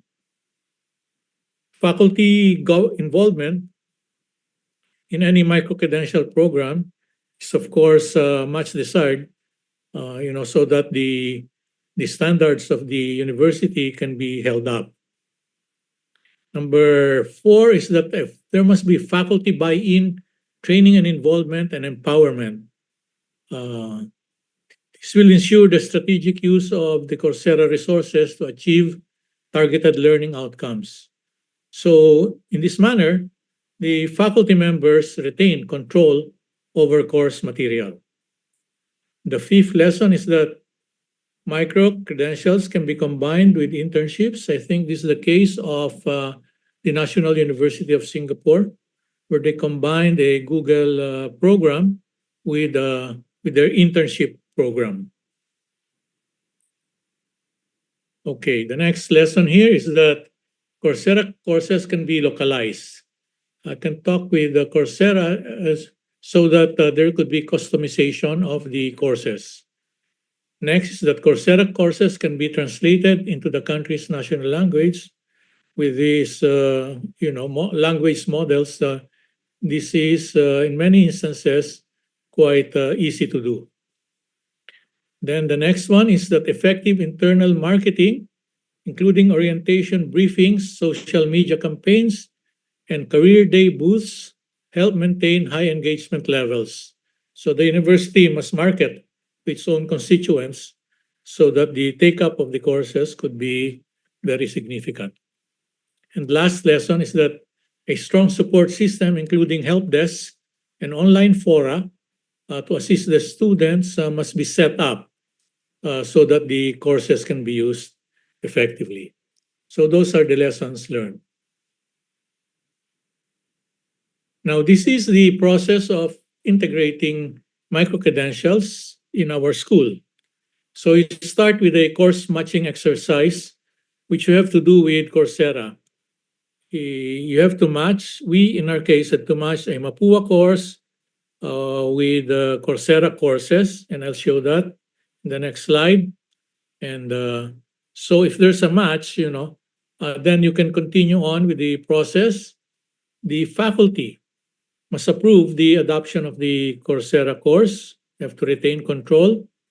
And then the syllabi must be revised, or the syllabus must be revised to locate the Coursera course in its proper place in the lineup of the topics and activities in the course, in the Mapua course. And then a weight is given in the final grade to the Coursera course. And this is an innovation that we did. Normally, universities would say, okay, this Coursera course comprises one unit, one credit unit. In our case, we don't assign credits to the integrated Coursera courses. What we do is to assign weight in the final grade of the student into the Mapua course in which the Coursera course has been integrated. Typically, 10 to 15% of the final grade of the student will consist of the course. And there's a proviso that if the student does not pass the assessment of Coursera, then he does not get a passing grade in the entire Mapua course at all. So no Coursera certificate earned, no passing grade in the course. Okay. Then we implement it. So the class policy is discussed during orientation, and the faculty takes responsibility as the success coach on non-academic matters. I guess during that time, when microcredentials were still very new, and it will be very new in many other schools, students would have a hard time not only with the academic aspect of the course, but with the non-academic matters as well. With the electronic tool being used, with the fact that he takes responsibility for management of his time in an asynchronous course, and so on and so forth. So a success coach would be needed, and the faculty takes on that role. The monitoring will be by the faculty, and upon completion, a certificate from the university or the company partner of Coursera will be issued. So it's a Coursera certificate, but if the course was designed, for example, designed and developed by Stanford University, some other university, the stamp of Stanford would also be on that certificate. And that is one of the things that attract the students to take the Coursera course, aside from the acquisition of skills that will be useful for employment later on. And then as of now, we're still building a digital credentialing system for Mapua, probably using our own LMSs. We have two LMS, Canvas and Blackboard. But for now, the students just take initiative to upload their certificates into LinkedIn. So this is the process of integration. Now to go deeper into course matching, there's an AI-enabled course. This comes from the Coursera blog. It's a machine learning solution from Coursera. So it's called Course Match. It automatically matches a university's on-campus courses to courses on Coursera. And this is the output. Well, first of all, if you study the Coursera materials, this is what you might find. So for your university course on computer fundamentals and programming, you might find that there's a Coursera course on programming fundamentals offered by Duke University, and the difficulty level is beginning. It actually could be conversant, beginners, intermediate, and advanced. In this case, beginner. The average hours, learning hours, is 10.5 hours, from which you can base the weight on the student's final grade if you wanted to. And you get a course rating from the learners that took this Coursera course. I think it's 4.5 out of 5. And the skills learned are specified for transparency. So cut, copy, and paste, C programming language, data type, algorithm, and computer programming. And there's a detailed description of the course as well. And lastly, the languages in which it is offered on the rightmost columns. So you see here that it's offered in a number of languages. So on our side, we have to study these things also, even as our Coursera people study the Mapua courses and our learning outcomes and so on, the credit units, the hours, and so on and so forth. And in partnership with one another, we run the Coursera courses through their course matching algorithm. For example, in software design, we have here software architecture. It was run through it, and it got a relevancy score. That's the output of 0.856. This must run from 0 to 1. 1, you got a perfect match. But you'll probably have to displace your own course with the course of Coursera in that case, no? So here, for software design, we look at several Coursera courses, and they got these grades. For intro to AI, we also did this, build decision trees, support vector machines, SVMs, and artificial neural networks. That's a Coursera course, and it got that relevant score, and so on. Machine learning, supervised learning, intro to AI, almost the same title, so on and so forth. And database and web development, Python, of course, will be there. The web applications development, and so on. And these are the scores that they got. So that's the output of the course matching process. From there, together with Coursera, we say, okay, we want to adopt this course, Coursera course, for integration into this Mapua course. So as an example, in BS Computer Science, in our Intro to Computer Science, we took a Coursera course by the same title offered by the University of London. Computer Programming 1, we took programming for everybody, getting started with Python from the University of Michigan. Then the second course on Python data structures from Michigan, and so on and so forth. You could actually take several courses in one, Coursera courses to integrate in one Mapua course, like object-oriented programming, the course from Duke University, Alberta, University of Alberta. Duke University is not Alberta, that's a typo. And then University of Michigan, and so on and so forth. So we have from a number of universities in Europe, in the US, of course, even in China, and from other countries which were the providers of Coursera. So it's varied. So it's good in a way because there's not too much inbreeding. We take materials from many sources. Okay, so since 2019, I think, these are the number of Coursera courses that are integrated in 367 Mapua courses. So on information technology, we have 97 Coursera courses integrated. Media studies, 59. Industrial engineering and engineering management, 46. Civil engineering, we have 43. Electrical, electronics, and computer, 24 Coursera courses. Math, 23. Chemical, biological, and materials engineering, 21. Business, we have 18 Coursera courses. Architecture, we have 14. Mechanical, manufacturing, and energy engineering, we have 8.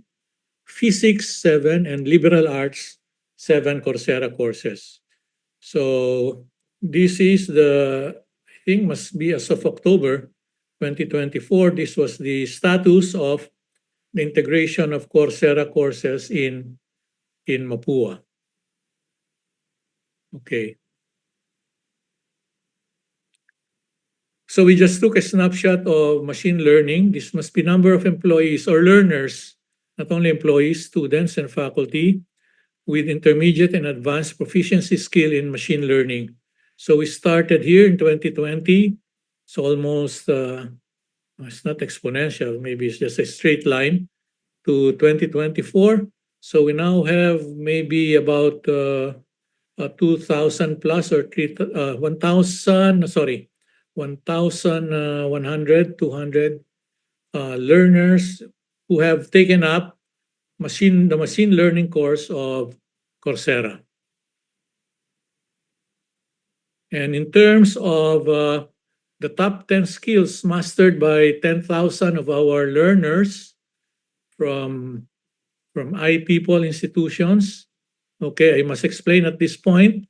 iPeople has 5 universities under it, one of them being Mapua.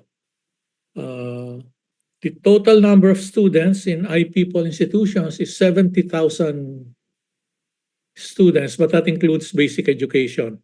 Maybe 40,000 plus university students under iPeople. And Mapua itself must have something like 20,000 plus learners. So for the entire system of schools that we have, okay, the lighter the color, the less advanced. So conversant, beginner, intermediate, and advanced. So we see here mathematics, 13,868 learners have taken the math Coursera course. And it's almost distributed equally among conversant, beginner, intermediate, and advanced learners. So we have leadership management, data analysis, research and design, communication, entrepreneurship, computer programming, probability and statistics, strategy and operations, statistical programming, and business analysis. From 11,200 to 13,900 learners. So we are able to do this kind of analytics using our platform. Okay. Now, over a 3-year period, these are now the metrics. So the iPeople program has helped 35,000 learners earn 215,384 international certificates in trending skills in business, computer science, and data science. So 35,000 learners. And the total estimated hours spent is just a little over 1 million hours total by all learners of all the iPeople schools, but mainly Mapua. Total enrollments of 287,108, and out of those enrollments, 215,384 certificates were issued. Learners with at least one certificate is 35,248. Those with 2 certificates, that's 22,370. So as of mid-October 2024, these are the numbers. And if you divide the certificate earned by the enrollments, the completion rate of the iPeople and Mapua students is 75% versus the Coursera average of all learners of all time of 20%. So it's not 100%, but we're quite satisfied with a 75% completion rate. So now allow me to show something. We're proud of something, but I hope you don't mind my showing this. Out of all those metrics, in 2024, we were given by Coursera a Global Outstanding Achievement Award of maximizing the impact of Coursera courses. That's in one category. So this was a global award that was given to us. So I guess the point of financials were raised earlier. In our case, the Coursera license is transferable. So a Coursera annual license can be used. When we were in the quarter system, we were able to use it 4 times.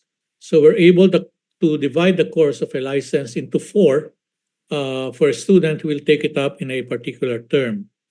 We've been dealing with Coursera since since they were formed, 2012, 2013 or something like that, but 2014, but we've never found it to be really affordable for students until 2019, when they were giving a volume discount, and together with the transferability of the license, we were able to afford it. By that I mean by transferring it almost at cost to our students. The students were able to afford the Coursera course. So we are a private stock corporation. That means that we don't have government subsidy, so the students themselves pay for the Coursera course. So yeah, so that is the Mapua experience on the integration of an externally provided courses and integrating them into our curriculum. But I have to mention that aside from Coursera, we also get courses from LinkedIn Learning and integrate them, but not as much as Coursera's. So thank you very much. I'm open now to any questions that you might have.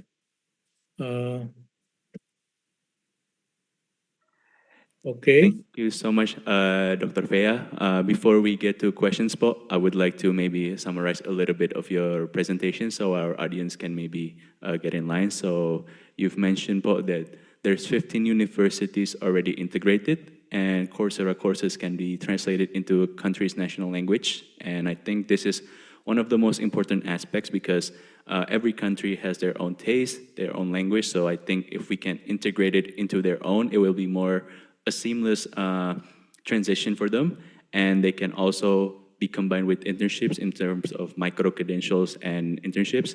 And we would like to also congratulate you once again of iPeople winning the Coursera's 2024 Global Outstanding Achievement Awards, Maximizing Impact category. So once again, congratulations, Po, a very, very deserving award in terms of that category. And I think we have a couple of questions, Po, if you don't mind, and it will be showing up on your screen about right now, I think, Po. So the first question for you, Dr. Vea, is, in your opinion, do international online learning platforms like Coursera fully replace traditional classroom content? Please, thank you, Po.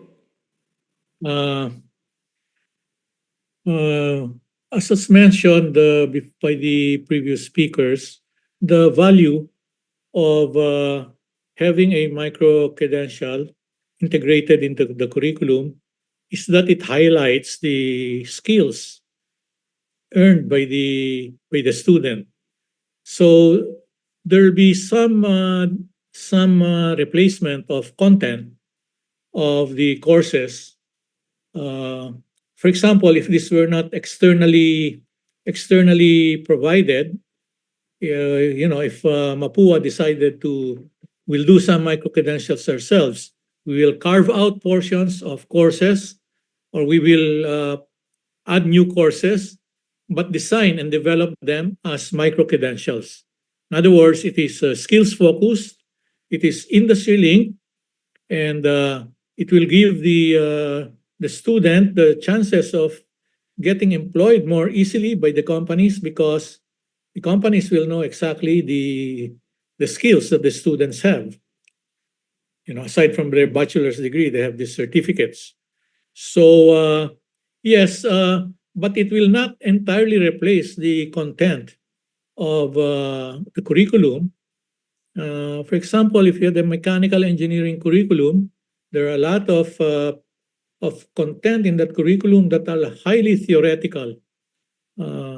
Thermodynamics, for one, for example, but may be hard to turn into a skills-focused micro-credential. So there will be partial replacement of content, but not a total replacement of content of the traditional curriculum. I think that's the idea, that parts of the curriculum will be redesigned, and redeveloped into micro-credentials. Okay. I hope that answers the question. Okay, yes, well, thank you so much, Dr. Vea, and I think it hopes that that's the last question for your session. And once again, po, we would like to thank you very much for your time and consideration. And Dr. Vea, natutuwa kami sa kalamang ibahi mo sa amin. Salamat po. Amis ko walang na anuman sumakay po. sa jeepney at kumain ang manginasal po. Thank you so much po. Okay. Welcome.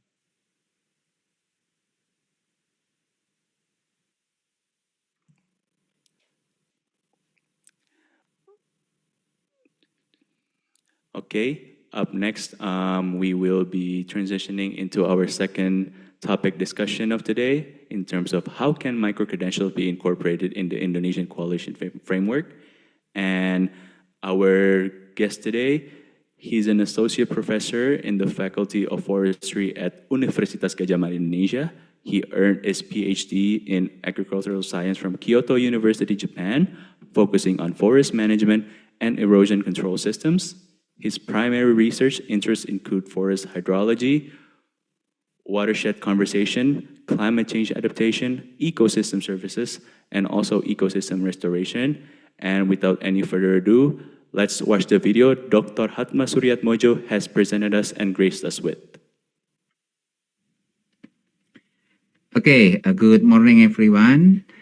Today, we embark on existing exploration into the future of education in Indonesia, particularly focusing on how microcredential can enhance our existing qualification framework and also university curricula. So today we will discuss why microcredentials are essential in our rapidly evolving world, how they can support lifelong learning, and practical ways universities can successfully integrate them. Our world today changes faster than ever. New skills quickly become essential and old ones obsolete. Traditional degrees struggle to keep pace with such rapid evolution, creating an urgent need for shorter, targeted learning solutions. So, microcredential is short, flexible courses specifically designed for lifelong learners. Busy professionals and individuals look to switch or boost their career quickly. Microcredentials help learners stay relevant by focusing on very specific skills aligned closely with industry demand. In globally, educational institutions are increasingly adopting these bit-sized learning opportunities. This international trend underscores that microcredentials are not just convenient, but they are necessary for staying competitive in today's dynamic economy. Indonesia is already uniquely positioned for this educational shift. Our Indonesian qualification framework, or IQF, recognizes learners not just from formal classroom, but also from informal and non-formal settings, laying a strong fundamental for microcredentials. In the last 5 years, our groundbreaking with Campus Merdeka program, its policy further opens doors, promoting flexible and personalized educational journey where students can learn beyond the traditional degree structure in their conventional curriculum. So additionally, the Indonesian Cyber Education or ICE Institute act as a national hub for quality online microcredential courses, bridging universities, learners, and also industry across the nation. By this way, together, this element showcase Indonesia's readiness to embrace the microcredentials. So we understand that the microcredential can strategically transform continuing education by enabling rapid upskilling and also reskilling for our workforce. In short, competency-based credential make learning accessible and aligned directly with the needs of industries. So university gain significant alignedly through this microcredential, swiftly responding the new skill demand without lengthy curriculum revisions. This responsiveness will help institutions remain relevant in today's fast-paced economy. So, furthermore, by offering clearly structured path for continuing professional development, Microcredential empower learners at every career stage to keep their skills sharp, relevant, and marketable. Incorporating Microcredential with Indonesia's IQF is not just beneficial, it is strategical and also vital. By doing so, we directly address the national skill gaps, ensuring our workforce remain competitive, agile, and prepared for global challenge. Microcredential enhance education to industry alignment, significantly improving graduate employability.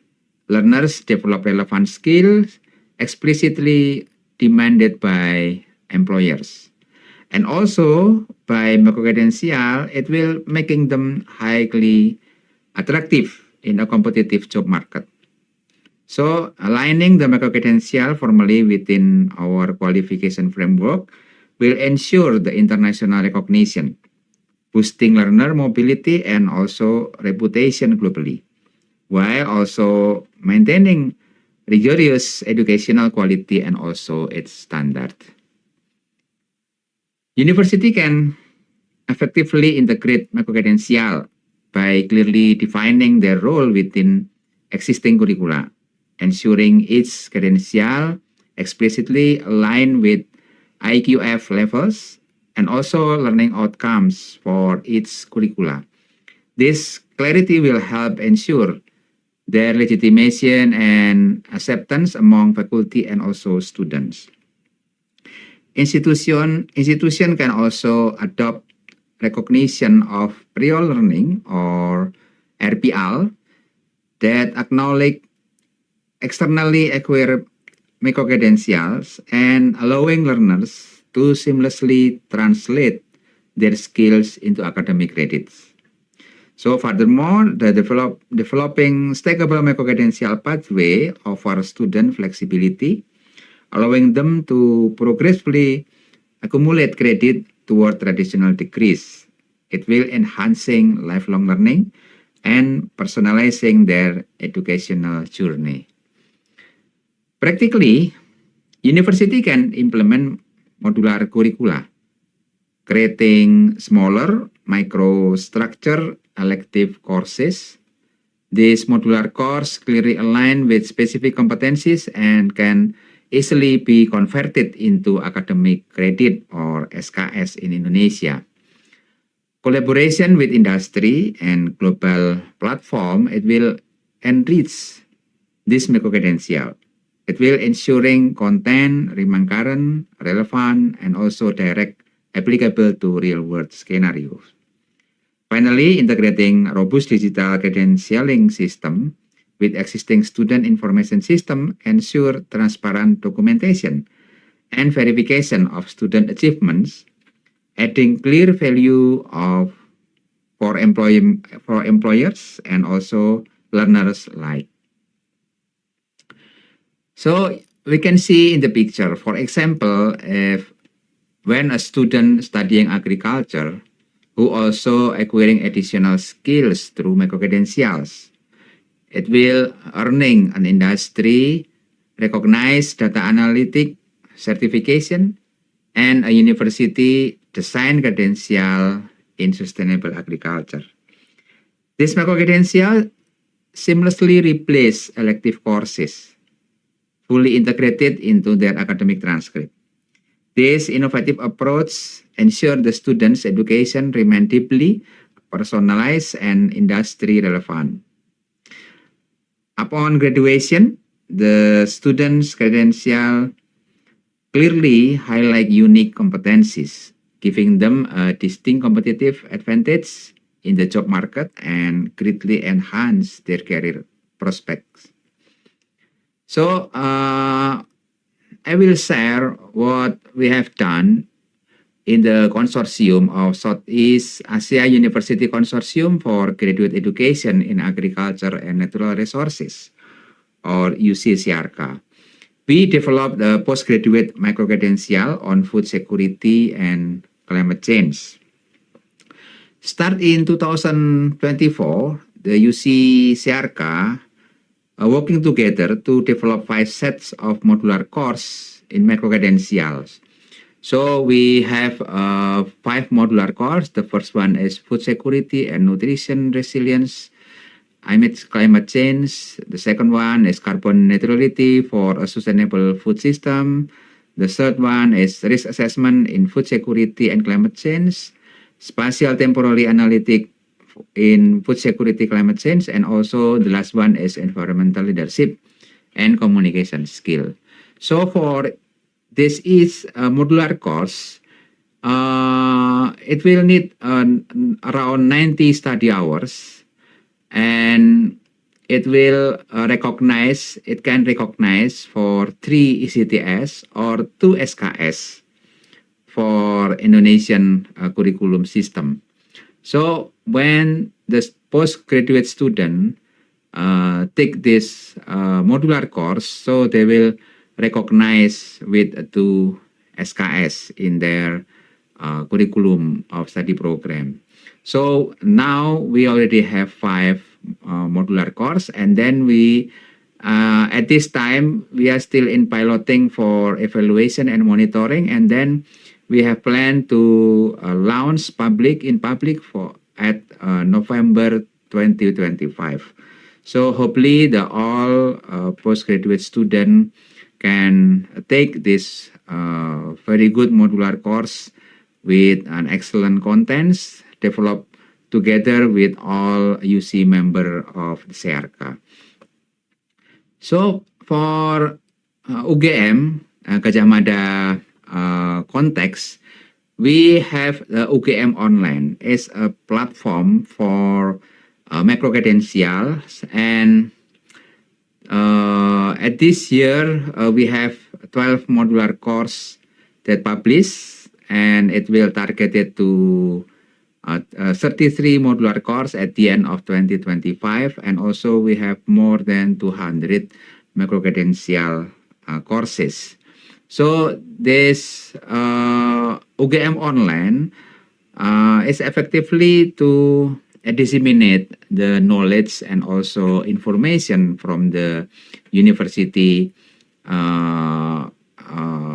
academia, and then the modular course or credential micro that developed from the lecturer and professor in Gajah Mada, it can be used for everyone in the world. So for example, since it launched in December 2023, UGM Online has been used by around more than 5,000 learners across in Indonesia. So we can see in this picture that a lot of learners from Java Island, Sumatra, Kalimantan, and also in Papua, they use this our courses in UGM Online. So how to ensuring the quality and credibility? The quality and credibility are the cornerstones of effective microcredential implementation. The university must rigorously uphold quality standard through clear assessment criteria aligned with the IQF benchmark, ensuring its credential generally reflect real-world competencies. Then, regular accreditation, evaluation, and industry collaboration, it will strengthen the relevance and legitimacy of this credential, ensuring employers recognize and value the skill they represent. Such rigorous quality assurance build trust among learners, faculty, and employers, firmly establish Microcredential as a meaningful, credible qualification within Indonesia's higher education landscape. So we have a policy level recommendation for Indonesia to effectively incorporate microcredential nationwide. Indonesia should officially define the microcredential within IQF policies, standardize credit transfer procedure, and create a centralized registry through initiative like what we have in the ICE Institute. So it will providing clear incentive and supportive framework for universities and industry collaboration. It will foster an innovative, responsive microcredential ecosystem, ensuring broad acceptance and also a rapid adoption. This comprehensive policy approach ensure microcredentials become a cohesive, recognized part of Indonesia's educational structure, widely valued across academia, industry, and government sector. And we can identify the challenge in integrating microcredential. However, integrating microcredential is not without its challenge. University must strike a careful balance between academic rigor and the flexibility that makes microcredential attractive. Acceptance for both faculty and industry remain crucial. Equitable access to digital infrastructure is essential, ensuring all institutions and learners across Indonesia can equally benefit from microcredential opportunities without deepening existing educational divides. In addition, managing microcredentials alongside traditional degree program demand truthful policy and curriculum design to avoid confusion or overload, ensuring a harmonized and also effective educational system. So, how about the strategic recommendation for university? Universities should strategically establish clear internal policies for microcredential integration, invest in faculty training for effective modular course design, and significantly enhance their digital infrastructure. Proactive collaboration with industry is critical, ensuring microcredential content remain relevant, responsive, and valued in the job market. It will bridging educational and employment effectively. So by taking the strategic steps, university can lead educational innovation, greatly enhancing their appeal to prospective students and strengthening their role in society as a dynamic, future-oriented institution. So in the university level implementation strategy, we have some steps that we have to fulfill. From start the developing procedure for creating microcredential into existing programs, the challenge is how to integrate the microcredential with the existing curricula. So it's not easy, but when we can find the relevant content or relevant learning outcome, so it will be can connect and also adopt it. And then we can use the RPL system. So because formalized assessment for external microcredential as RPL is essential because it will recognize with the learning objective that get by the student. So the next is encourage university to offer and manage their own accredited microcredential.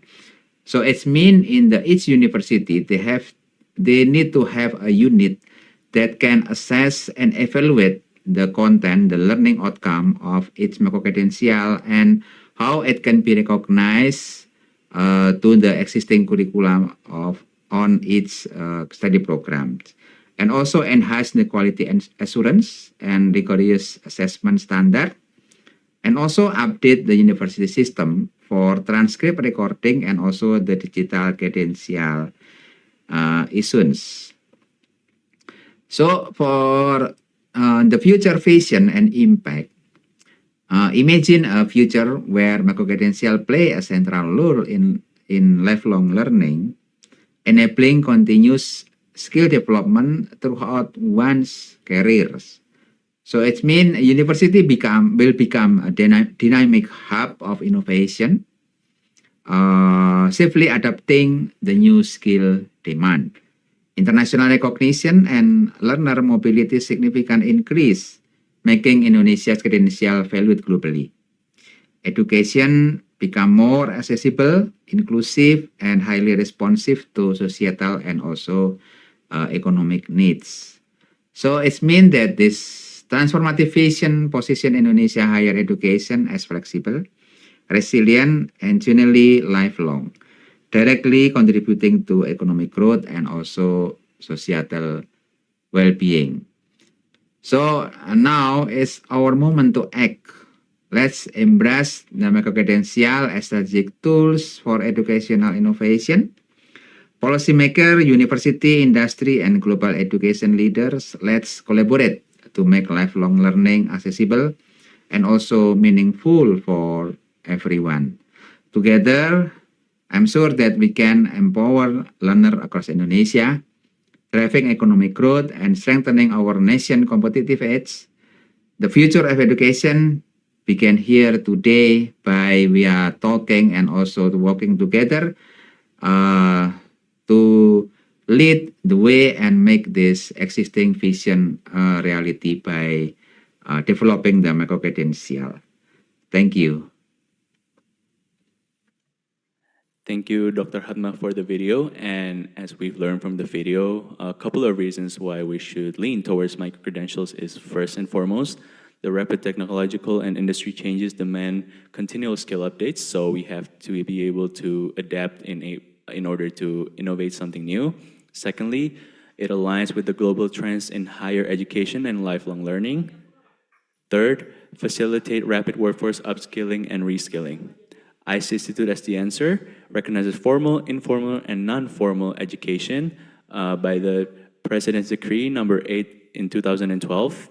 And UGM Online has 232 microcredentials published and coming, and 12 published medical courses, and 5,123 learners since the launch in 2023 in the month of December. And a couple of strategic recommendations for university for a healthy microcredential in Indonesian higher education, developing procedures, and also enhancing the quality. So we thank Dr. Hatma for the video, and we will move on to our last but certainly not least speaker for the day. He's currently the Acting Director of Learning and Student Affairs, Directorate General of Higher Education, Ministry of Higher Education, Science, and Technology of the Republic of Indonesia. His field of expertise revolves around biological science, and today he has graced us with the topic of higher education in Indonesia, the intertwine of KKNI, SKKNI, and Microcredential. We are ecstatic to welcome and also hear while learning from the Acting Director of Learning and Student Affairs, Directorate General of Higher Education, Ministry of Higher Education, Science and Technology of the Republic of Indonesia, Dr. Berry Juliandri. The floor and time is yours, sir.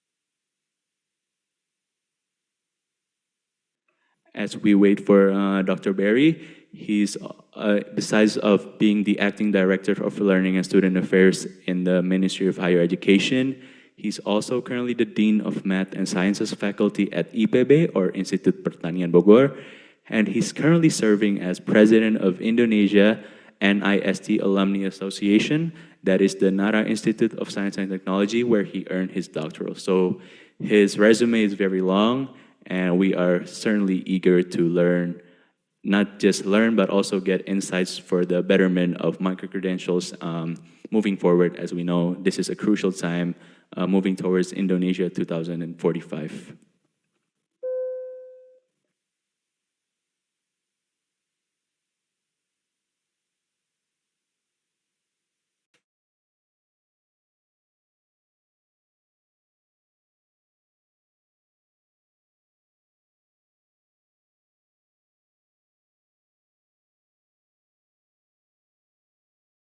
to see you and also present the presentation, sir.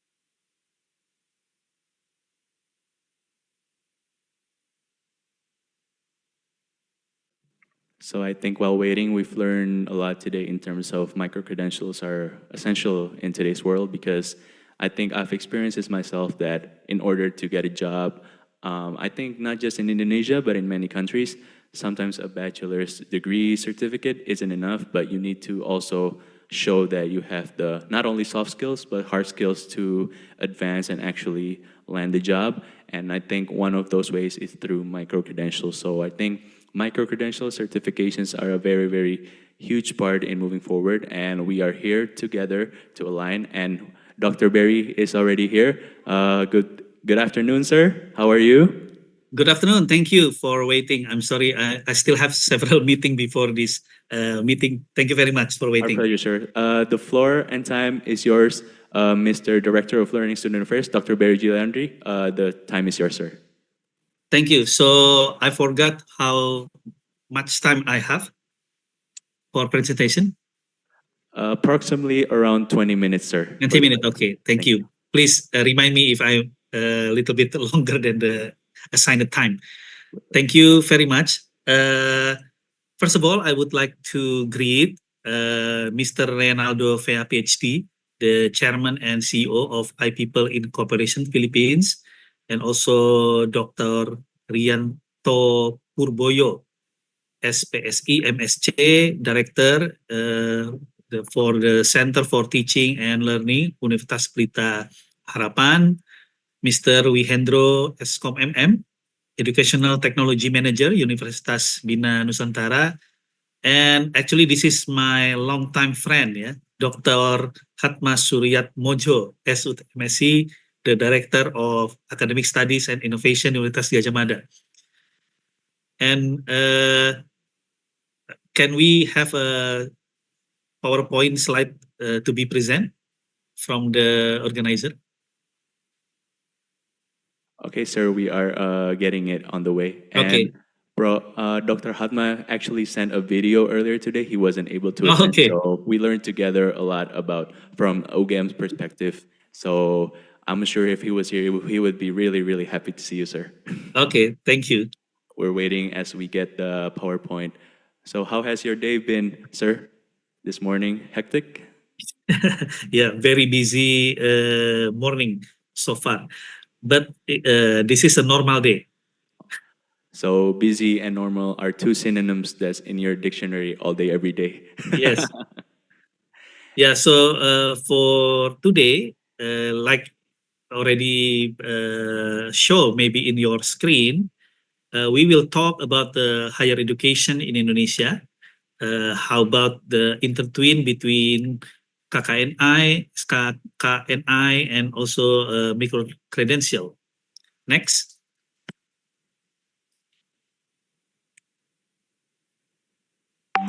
Okay, can we go the next slide?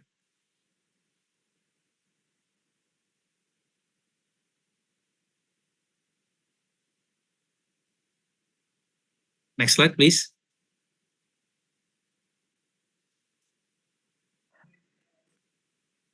Yeah, I think it's a little bit of technical difficulties, so we're starting. Apologize for that, sir. Okay, while we are waiting, so I just will discuss about the education system in Indonesia. So actually the education system in Indonesia, we have as a path of education, we have a formal education and also non-formal education and also informal education. Okay, so yeah, the second slide, like already shown here.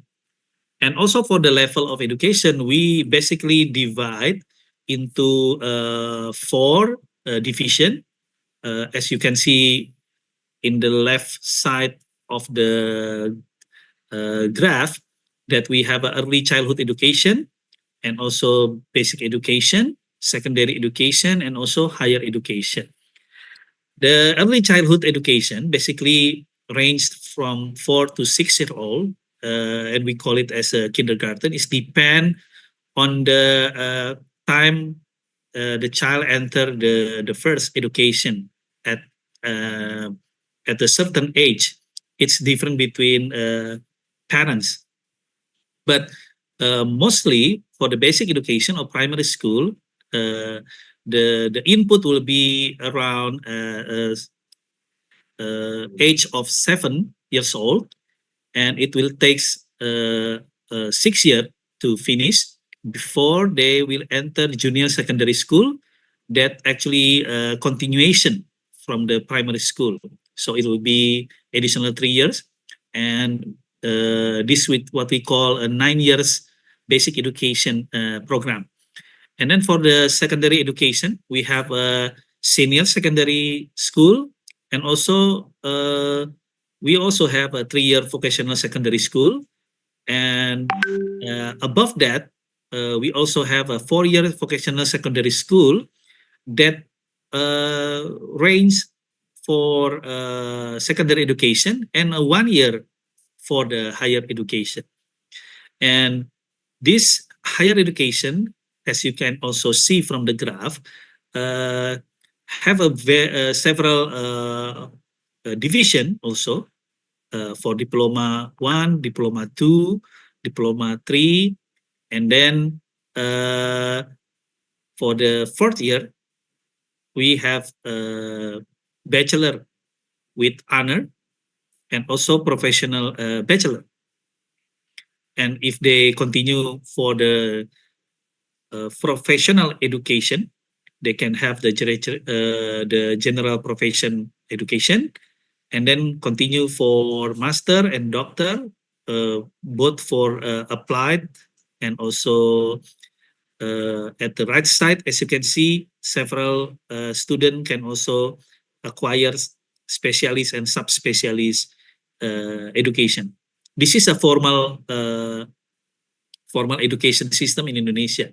And also for the non-formal one, as you can see from the blue graph, that we have several division of this non-formal, and also informal education, with also include the working experience that basically can be conferred with our new curriculum to become a recognition. Okay, next slide. And this is the framework of Indonesian National Qualification.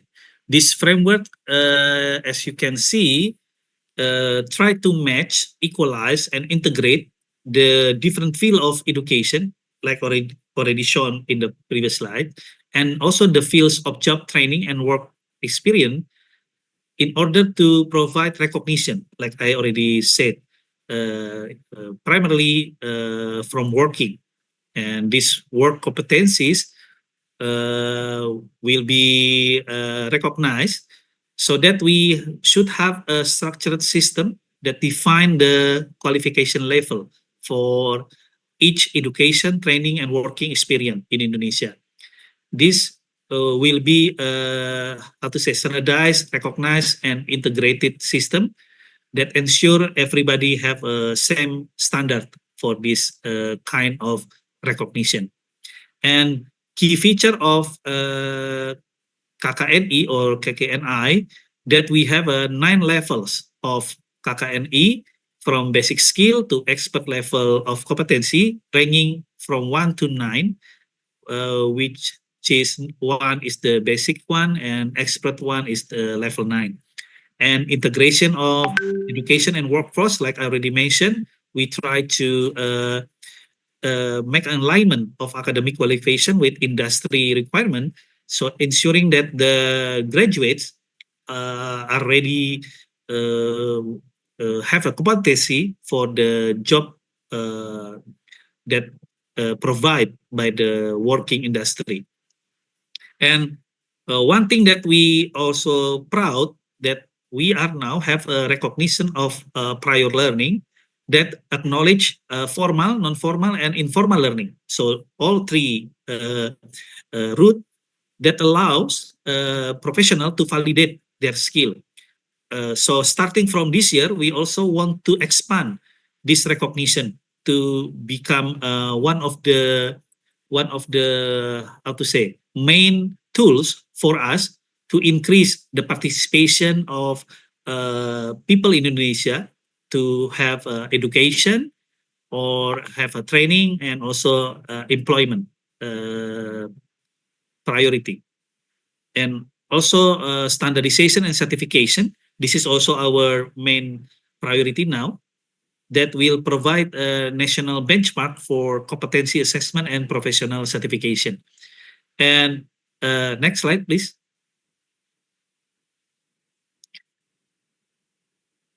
This is the general picture of the KKNI or KKNI that I already mentioned, and also the level that the formal education related to this qualification. As you can see here, 9 level, and the route of formal education also aligned with this 9 level of qualification. Next.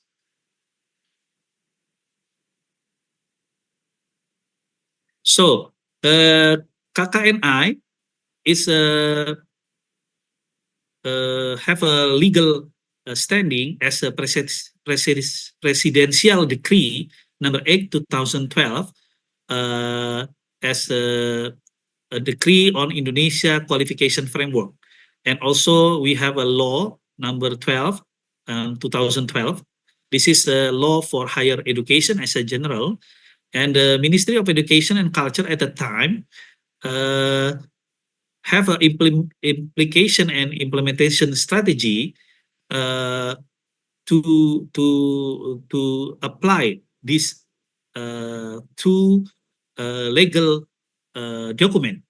So the presidential decree number 8, actually the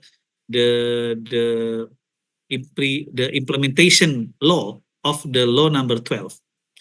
And specifically for recognition of prior learning, we issue ministerial decree number 73 1 year after the law number 12 already applied in Indonesia. Next. And this is the picture how the Indonesia National Qualification Framework align with the global recognition of higher education qualification. As you can see, our qualification framework really try to connect the ASEAN economic community that established in 2015, that we will have a free flow between countries in ASEAN, free flow of goods, services, investment, capital, and the last one that relate to our talk today is the free flow of professional and skilled labors. And this is important because these foreign workers and students will have to match or have a matching qualification between countries, and we have to know the type and level of education, level of expertise, level of abilities in the profession, and career ladder, and also recognition by employer and public in all of ASEAN countries. And after that, of course, we will also have to know beyond ASEAN countries. Next. So this KKNI will be a very good tool for doing that. And this is also one of the graph that show how the formal education, experience of self-learning and industrial or workplace experience and professional certification can work together to attain skills, competency, and qualification. So we have a 4 stream to achieve this qualification. And KKNI, again, like I already mentioned, and I want to emphasize, become the tool to match and equalize and integrate between all field of education, all field of job training and work experience, and provide recognition of work competencies. Next. And also we have Indonesian National Work Competency Standard, or SKKNI. This defines the skill, knowledge, and attitude that required for the various occupation in Indonesia. And it will become the minimum standard or benchmark for workforce competency. And this SKKNI will become the industry-specific qualification to ensure that all employees meet this the requirement of the industry. And the key feature, as you can see in SKKNI, is competency-based framework that outline the job-specific competency with the industry need, and also the integration with KKNI, because the two is related to each other, and also ensuring that the education and training align with the workplace demand. And the government and industry collaboration are very important to formulate this SKKNI. And of course, this SKKNI will become basis for the certification and standardization for the competency assessment. And this is the purpose of SKKNI. I will not explain one by one, but like you already see, there are differences between KKNI and also SKKNI. Next. And Indonesian National Work Competency Standard, or SKKNI, already being regulated and also being applied with a very good implementation. One of them that is that we already have a National Professional Certification Board, or BNSP, atau Badan Nasional Sertifikasi Profesi, that responsible for certifying workforce competency based on each SKKNI across industry. And this is an independent body under the authority of President of Indonesia, and ensuring that the professional meet the national and the international standard. And also we have a LSP or LSK, independent certification body in Indonesia, that ensure that workforce competency based on SKKNI through professional certification. This LSP or LSK operate across industry and should have or must have a license from the BNSP.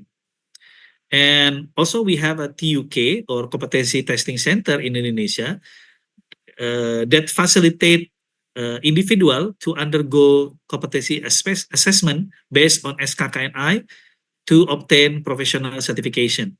And this TUK are being licensed by the LSP and regulated by the BNSP.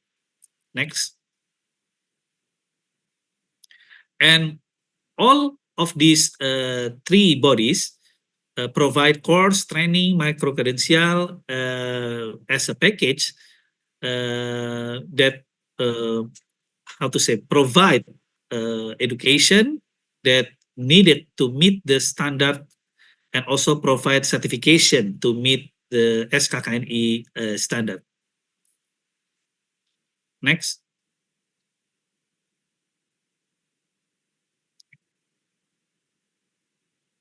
As you might be already know, that one of the key feature that we have now to to increase education and also increase competency is the micro-credential.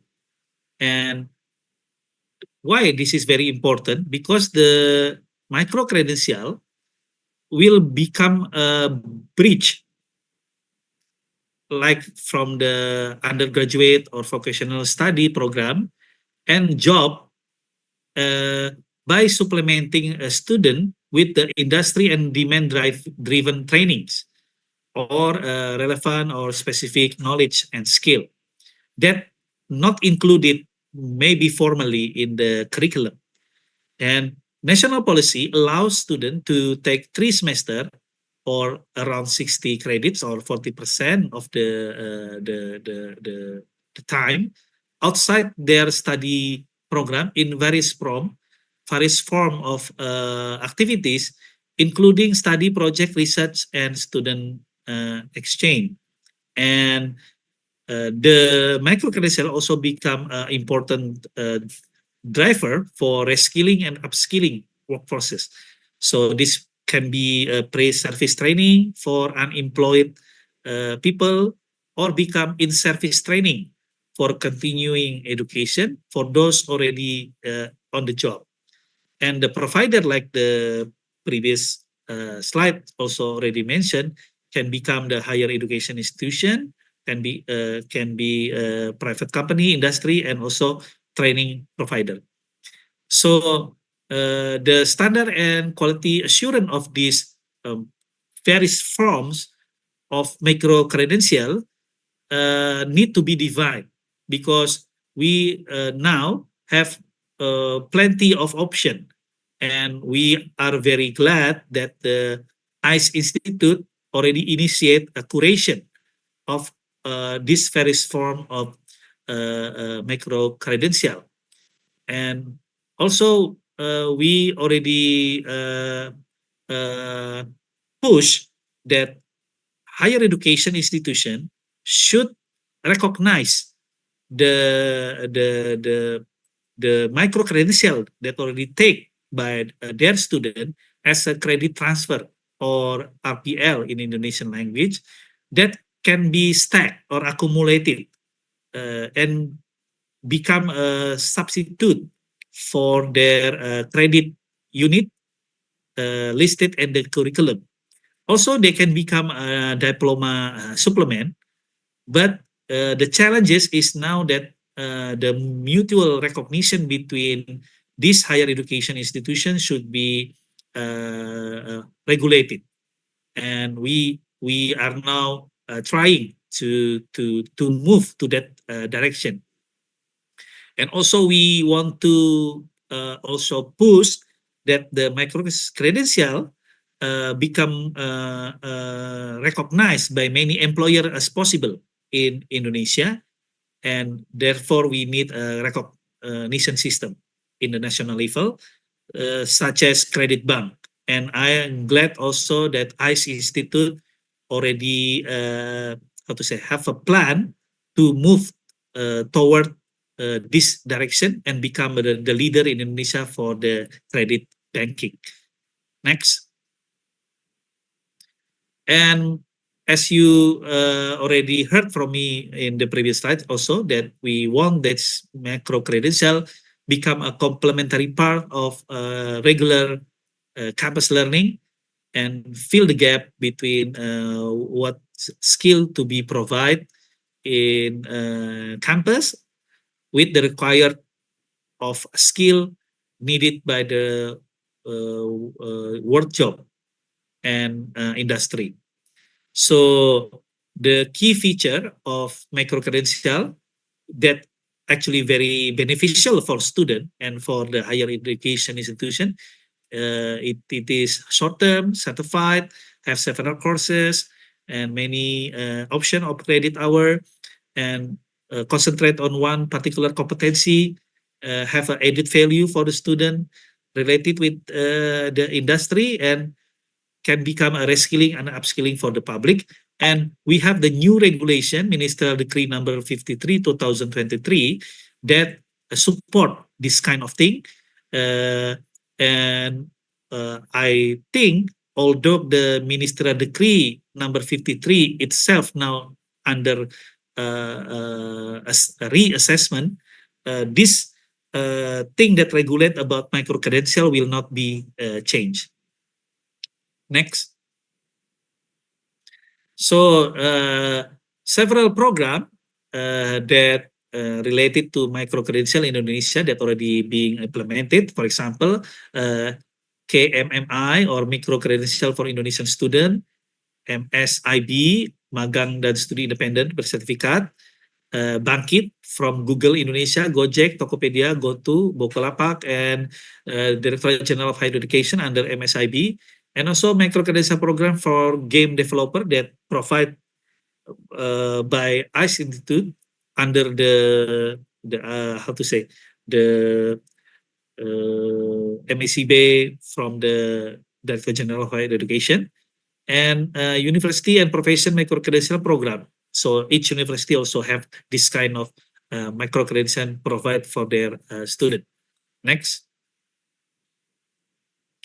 And this is one of the example of digital talent scholarship from the Ministry of Communication and Digital Affairs. As you can see, many trainings and microcredential provide per them. Next. And also one of the program by the Ministry of Manpower, the pre-employment card, also very related to what we already discussed today, to have a certified work capacity building program, reskilling and upskilling for job seeker who needs upgrading. So this is a pre-job requirement. And this is a national program. The aims is to develop workforce competence and to increase workforce productivity and competitiveness and to develop entrepreneurship. Next.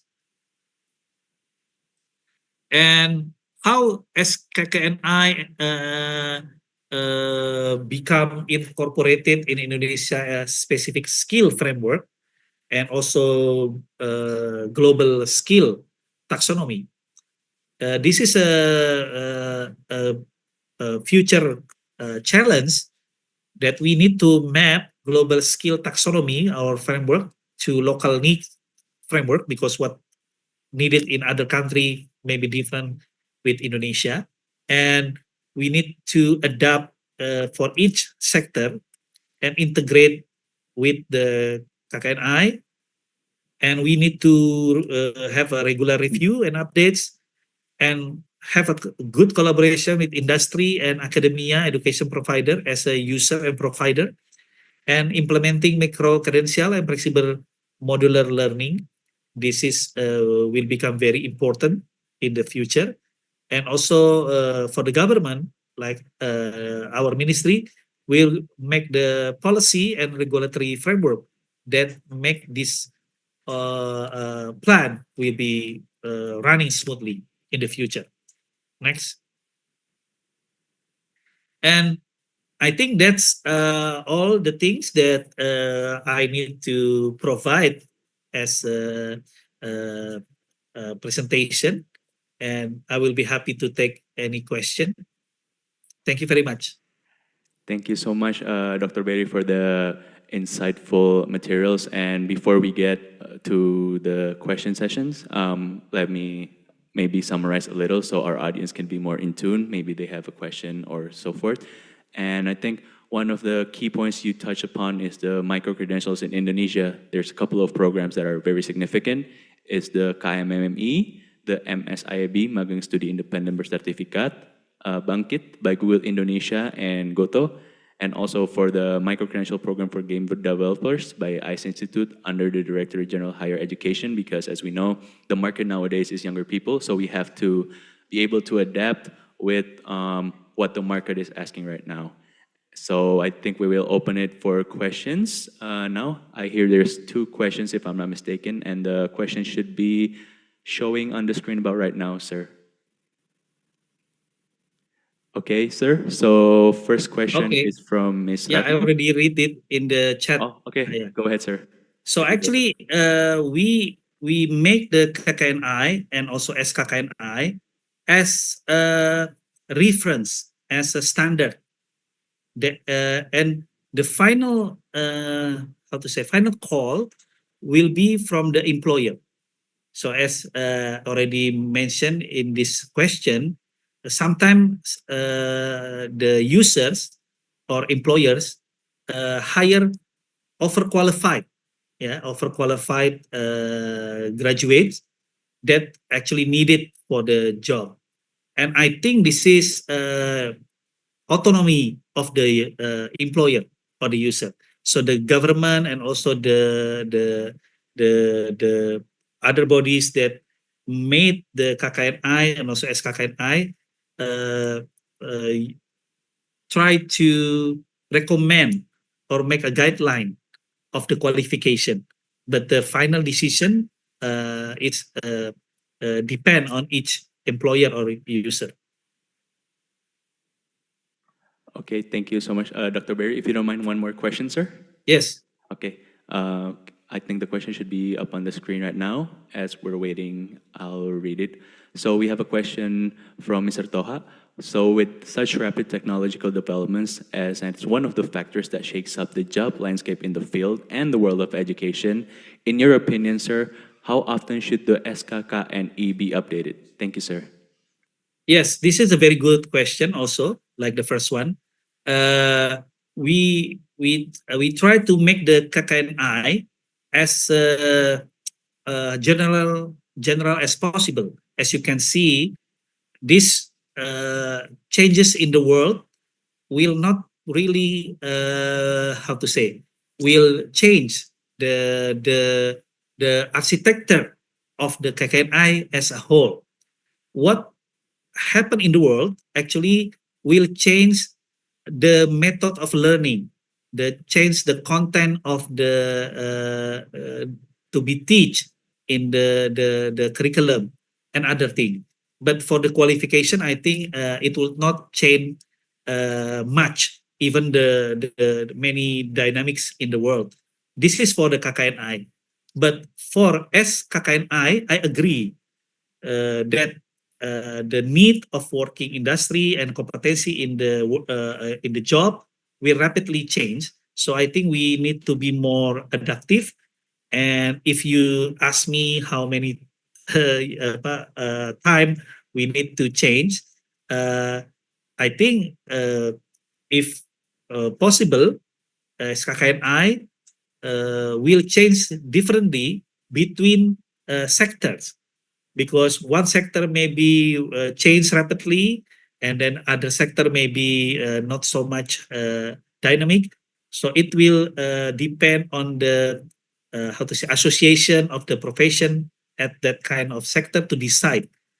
So basically, government currently want to give more autonomy of to the society, to the people to regulate themselves and to decide everything that we don't regulate.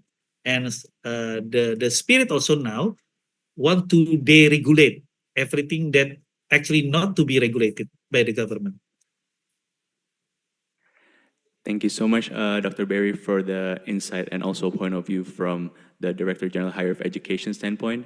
And sir, once again, we would like to thank you for making time and for squeezing in having your me. schedule. Thank you so much, sir, and have a great day for the rest of the day. Thank you again.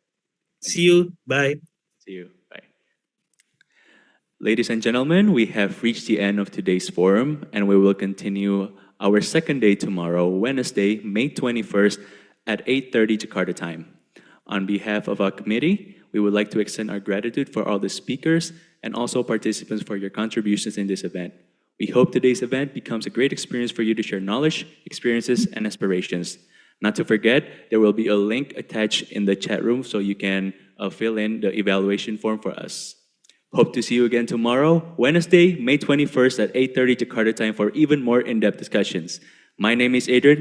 Thank you and have a good afternoon.